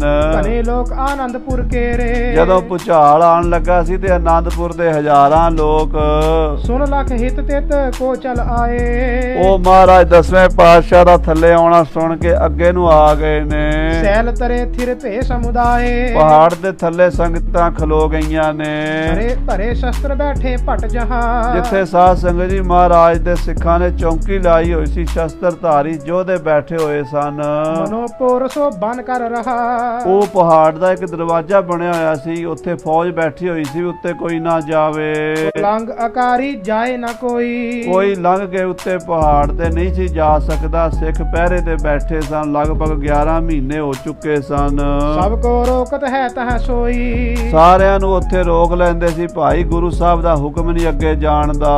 केशव दास अगारी होवा ਹੁਣ ਮਹਾਰਾਜ ਨੂੰ ਮਿਲਣ ਵਾਸਤੇ ਸਾਰੀਆਂ ਸੰਗਤਾਂ ਉੱਥੇ ਆ ਗਈਆਂ ਜਿੱਥੇ ਚੌਂਕੀ ਲੱਗੀ ਹੈ ਤੇ ਕੇਸੋ ਦਾਸ ਸਾਰਿਆਂ ਦੇ ਅੱਗੇ ਹੱਥ ਜੋੜ ਕੇ ਖਲੋਤਾ ਹੈ। लाल गुलाल दर्श को जोवा ਉਹਨੇ ਮਹਾਰਾਜ ਦਾ ਚਿਹਰਾ ਲਾਲ ਗੁਲਾਲ ਸੋਹਣਾ ਸੁੰਦਰ ਨੂਰੋ ਨੂਰ ਚਿਹਰਾ ਤੱਕਿਆ ਹੈ गई असीस सुखी नित रही है ਤੇ ਪੰਡਤ ਨੇ ਅੱਗੇ ਹੋ ਕੇ ਆਸ਼ੀਰਵਾਦ ਦਿੱਤਾ, ਮਹਾਰਾਜ ਸਦਾ ਹੀ ਸੁਖੀ ਰਹੋ, ਮਹਾਰਾਜ ਤੁਹਾਡਾ ਇਕਬਾਲ ਬੁਲੰਦ ਹੋਵੇ, ਤੁਹਾਡੀ ਮਹਿਮਾ ਸਾਰੇ ਸੰਸਾਰ ਵਿੱਚ ਪਸਰੇ, ਸਮੁੰਦਰ ਪਰਯੰਤ ਤੁਹਾਡਾ ਜਸ ਹੋਵੇ। देवी विदत प्रसंग सो कहिया है ਮਹਾਰਾਜ ਕਿਰਪਾ ਕਰਕੇ ਦੱਸੋ ਜਗਤ ਮਾਤ ਚੰਡਕਾ ਕਿਵੇਂ ਪ੍ਰਗਟ ਹੋਈ मन ਹੈ बांछत जैसे बर लीनो ਔਰ ਮਨ ਬਾਛਤ ਫਲ ਜਿਵੇਂ ਆਪ ਜੀ ਨੇ ਵਰ ਮੰਗਿਆ ਤੇ ਲਿਆ ਹੈ। जगदम्बा जिम दर्शन दीनो ਜਿਵੇਂ ਜਗਤ ਮਾਤ ਚੰਡਕਾ ਨੇ ਦਰਸ਼ਨ ਦਿੱਤੇ ਨੇ, ਸਾਰੀ ਕਥਾ ਸੁਣਾਓ। कहन सुनन जिम आपस माही ਔਰ ਆਪ ਜੀ ਦੇ ਜੋ ਕਹਿਣ ਸੁਣਨ ਬਚਨ ਬਿਲਾਸ ਚੰਡੀ ਨਾਲ ਹੋਏ ਨੇ ਉਹ ਵੀ ਕਿਰਪਾ ਕਰਕੇ ਦੱਸੋ। कृपा करो भाखो मुझ पाही ਕਿਰਪਾ ਕਰਕੇ ਮੈਨੂੰ ਤਾਂ ਦੱਸੋ ਮਹਾਰਾਜ। श्री मुख ते तब सर्व सुनायो ਤਾਂ ਸਤਿਗੁਰੂ ਜੀ ਨੇ ਕੇਸੋ ਦਾਸ ਦੀ ਬੇਨਤੀ ਮੰਨ ਕੇ ਉਹਨੂੰ ਸਾਰਾ ਪ੍ਰਸੰਗ ਸੰਖੇਪ ਵਿੱਚ ਹੀ ਸੁਣਾ ਦਿੱਤਾ। प्रथम स्वरूप दर्श जिम पायो ਜਿਵੇਂ ਪਹਿਲੀ ਝਲਕ ਵੱਜੀ ਸੀ, ਦਰਸ਼ਨ ਹੋਏ ਸਨ, ਉਹ ਵੀ ਦੱਸਿਆ ਹੈ। ब्रह्म ब्रूहु श्री बदन उबाचे ਮਹਾਰਾਜ ਕਹਿੰਦੇ ਜਦੋਂ ਅਸੀਂ ਬੈਠੇ ਸੀ ਧਿਆਨ ਵਿੱਚ ਤੇ ਸਾਨੂੰ ਆਵਾਜ਼ ਆਈ, ਬਰੰ ਬਰੂ ਵਰ ਮੰਗੋ ਵਰ ਮੰਗੋ। ਹਾਂਜੀ। तब हम इच्छत चित को जाचे ਉਸ ਵੇਲੇ ਅਸੀਂ ਆਪਣੇ ਮਨ ਦੀ ਜਿਹੜੀ ਇੱਛਾ ਸੀ ਖਾਲਸਾ ਪੰਥ ਪ੍ਰਗਟ ਕਰਨਾ ਹੈ, ਯਮਨਾ ਮਲੇਸ਼ਾਂ ਦੁਸ਼ਟਾਂ ਦਾ ਨਾਸ਼ ਕਰਨਾ ਹੈ, ਇਹ ਵਰ ਮੰਗਿਆ। एव मस्तक है भेंट सो लेके ਜਗਤ ਮਾਤ ਚੰਡਕਾ ਕਹਿਣ ਲੱਗੀ ਏਵ ਮਸਤ, ਇਸ ਤਰ੍ਹਾਂ ਹੀ ਹੋਵੇਗਾ, ਇਦਾਂ ਹੀ ਹੋਵੇਗਾ ਕਹਿ ਕੇ ਭੇਟਾ ਲੈ ਲਈ ਉਸਨੇ। अंतर ध्यान भई बर दे के ਅੰਤਰ ਧਿਆਨ ਹੋ ਗਈ ਵਰ ਦੇ ਕੇ। नव कृपान एहो कर दे करते दीन ਆ ਛੋਟੀ ਕਿਰਪਾਨ ਸਾਨੂੰ ਆਪਣੇ ਹੱਥ ਤੋਂ ਦਿੱਤੀ ਹੈ, अत आनंद ते सिर धर लीन ਅਸੀਂ ਬੜੀ ਖੁਸ਼ੀ ਨਾਲ ਆਪਣੇ ਸੀਸ ਤੇ ਟਿਕਾ ਲਈ ਹੈ। पर तुहारी करुणा पाए ਇਹ ਪੰਡਤ ਜੀ ਤੁਹਾਡਾ ਬੜਾ ਵੱਡਾ ਸਹਿਯੋਗ ਰਿਹਾ, ਤੁਹਾਡੇ ਸਹਿਯੋਗ ਨਾਲ ਤੁਹਾਡੀ ਕਿਰਪਾ ਨਾਲ कारज सिद्ध भये समुदाय ਸਾਰੇ ਕਾਰਜ ਸਿੱਧ ਹੋ ਗਏ ਹਨ। ਭਾਵੇਂ ਪੰਡਤ ਜੀ ਵਿੱਚੋਂ ਡਰ ਕੇ ਭੱਜ ਗਏ ਸਨ ਬਈ ਕਿਤੇ ਮਹਾਰਾਜ ਮੇਰੀ ਬਲੀ ਨਾ ਦੇ ਦੇਣ। ਪੰਡਤ ਜੀ ਪਹਿਲਾਂ ਹੀ, ਕਿਉਂਕਿ ਉਹ ਜਗਤ ਮਾਤ ਚੰਡਕਾ ਦੇ ਜਦੋਂ ਦਰਸ਼ਨ ਹੋਣੇ ਨੇ ਪ੍ਰਤੱਖ, ਉਸ ਵੇਲੇ ਝੱਲਣਾ ਬੜਾ ਔਖਾ ਹੈ।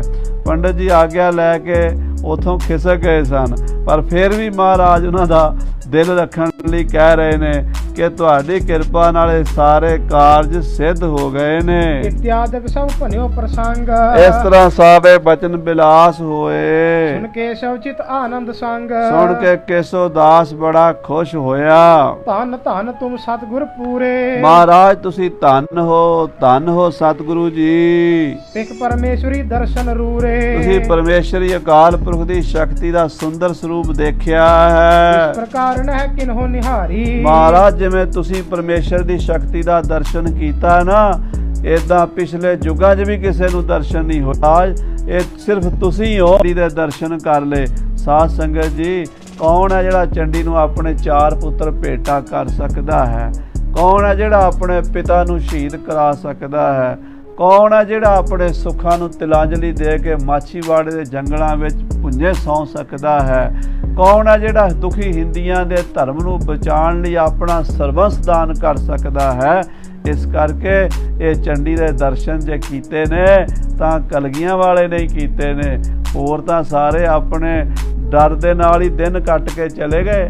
ਪਹਾੜੀ ਰਾਜਿਆਂ ਕੋਲ, ਰਾਜਪੂਤ ਹਿੰਦੂ ਰਾਜਿਆਂ ਕੋਲ ਤਾਕਤ ਘੱਟ ਨਹੀਂ ਸੀ, ਪਰ ਔਰੰਗਜ਼ੇਬ ਦੇ ਸਾਹਮਣੇ ਨਹੀਂ ਕੁਸਕੇ।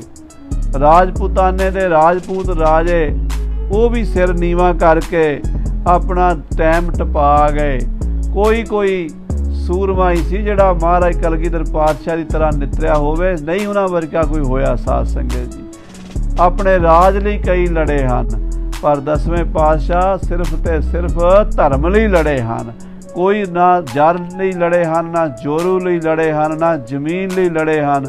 ਮਹਾਰਾਜ ਤਾਂ ਧਰਮ ਚਲਾਵਨ ਸੰਤ ਉਬਾਰਨ, ਦੁਸ਼ਟ ਸਭਨ ਕੋ ਮੂਲ ਉਪਾਰਨ, ਯਾਹੀ ਕਾਜ ਅਵਤਾਰੀ। ਪੰਡਤ ਕੇਸੋ ਦਾਸ ਕਹਿ ਰਿਹਾ, ਮਹਾਰਾਜ ਤੁਸੀਂ ਸ਼ਕਤੀ ਸਹਿਤ ਵੱਡੇ ਅਵਤਾਰੀ ਪੁਰਸ਼ ਕਲਯੁਗ ਦੇ ਵਿੱਚ ਪ੍ਰਗਟ ਹੋਏ ਹੋ। ਕਸ਼ਟ ਅਨੇਕ ਸਹਿ ਕੇ ਤਪ ਘਾਲਾ, ਅਨੇਕਾਂ ਕਸ਼ਟ ਸਹਿ ਕੇ ਤਪ ਕੀਤਾ ਹੈ। ਅਮਰ ਜਗ ਜਿਨ ਕੀਏ ਵਿਸਾਲਾ, ਔਰ ਬੜੇ ਬੜੇ ਹਮਨ ਤੇ ਜਗ ਕੀਤੇ ਹਨ ਮਹਾਰਾਜ। ਜਪ ਕੋ ਜਾਪਤ ਬਹਿਸ ਬਿਤਾਈ, ਔਰ ਜਪ ਨੂੰ ਜਪਦਿਆਂ ਜਿਨ੍ਹਾਂ ਲੋਕਾਂ ਨੇ ਬੜੀ ਉਮਰ ਗੁਜ਼ਾਰ ਦਿੱਤੀ ਸੀ, ਕਿਨੋ ਨਾ ਇਮ ਦੇਖੀ ਜਗ ਮਾਈ। ਬੜੇ ਬੜੇ ਤਪਸਵੀਆਂ ਨੂੰ ਇਸ ਤਰ੍ਹਾਂ ਜਗਤ ਮਾਤ ਚੰਡਕਾ ਦੇ ਦਰਸ਼ਨ ਨਹੀਂ ਹੋਏ।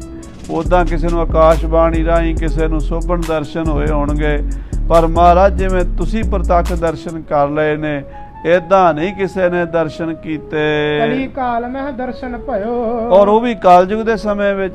ਚਲੋ ਸਤਯੁਗ ਵਿੱਚ ਤਾਂ ਗੱਲ ਹੋਰ ਸੀ, ਲੋਕ ਧਰਮੀ, ਪਰ ਕਲਯੁਗ ਦੇ ਵਿੱਚ ਮਹਾਰਾਜ ਦਰਸ਼ਨ ਹੋਣੇ ਬੜਾ ਨਥੀਓ। ਤੁਹਾਡੇ ਵਰਗਾ ਸੰਸਾਰ ਤੇ ਹੋਰ ਕੋਈ ਨਹੀਂ ਹੈ ਜਿਸ ਨੇ ਅਕਾਲ ਪੁਰਖ ਦੇ ਸ਼ਕਤੀ ਦੇ ਪ੍ਰਤੱਖ ਦਰਸ਼ਨ ਕੀਤੇ ਹਨ। ਸੋਢ ਬੰਸ ਅਵਤੰਸ ਵਿਸਾਲੇ, ਆਪ ਸੋਢੀ ਕੁਲ ਦੇ ਦੀਪਕ ਹੋ ਸੱਚੇ ਪਾਤਸ਼ਾਹ ਸੋਢੀ ਕੁਲ ਨੂੰ ਰੁਸ਼ਨਾ ਦਿੱਤਾ ਹੈ। ਮਹਿਮਾ ਕਹੀਏ ਇਸ ਕਾਲੇ, ਮਹਾਰਾਜ ਤੁਹਾਡੀ ਕਿਹੜੀ ਕਿਹੜੀ ਮਹਿਮਾ ਇਸ ਵੇਲੇ ਕਹੀਏ। ਅਬ ਚੱਲ ਆਨੰਦਪੁਰੇ ਆਨੰਦ, ਹੁਣ ਮਹਾਰਾਜ ਚਲੋ ਆਨੰਦਪੁਰ ਸਾਹਿਬ ਵਿੱਚ ਆਨੰਦ ਮਾਣੋ। ਨਿਜ ਦੀਨਨ ਦੇਹੁ ਦਾਨ ਬਿਲੰਦ, ਗਰੀਬਾਂ ਨੂੰ, ਨਿਮਾਣਿਆਂ ਨੂੰ, ਬ੍ਰਾਹਮਣਾਂ ਨੂੰ ਤੇ ਹੋਰ ਲੋੜਵੰਦਾਂ ਨੂੰ ਦਾਨ ਦਕਸ਼ਨਾ ਦਿਓ। ਪੂਰਨ ਭਈ ਸਗਲ ਅਭਿਲਾਖਾ, ਆਪ ਜੀ ਦੀ ਸਾਰੀ ਇੱਛਾ ਪੂਰਨ ਹੋ ਗਈ ਹੈ। ਮਹਾ ਮਹਾਤਮ ਇਮ ਦਿਜ ਭਾਖਾ। ਇਸ ਤਰ੍ਹਾਂ ਪੰਡਤ ਕੇਸੋ ਦਾਸ ਨੇ 10ਵੇਂ ਪਾਤਸ਼ਾਹ ਦਾ ਮਹਾਤਮ, ਚੰਡੀ ਦੇ ਪ੍ਰਗਟ ਹੋਣ ਦਾ ਮਹਾਤਮ ਦੱਸਿਆ।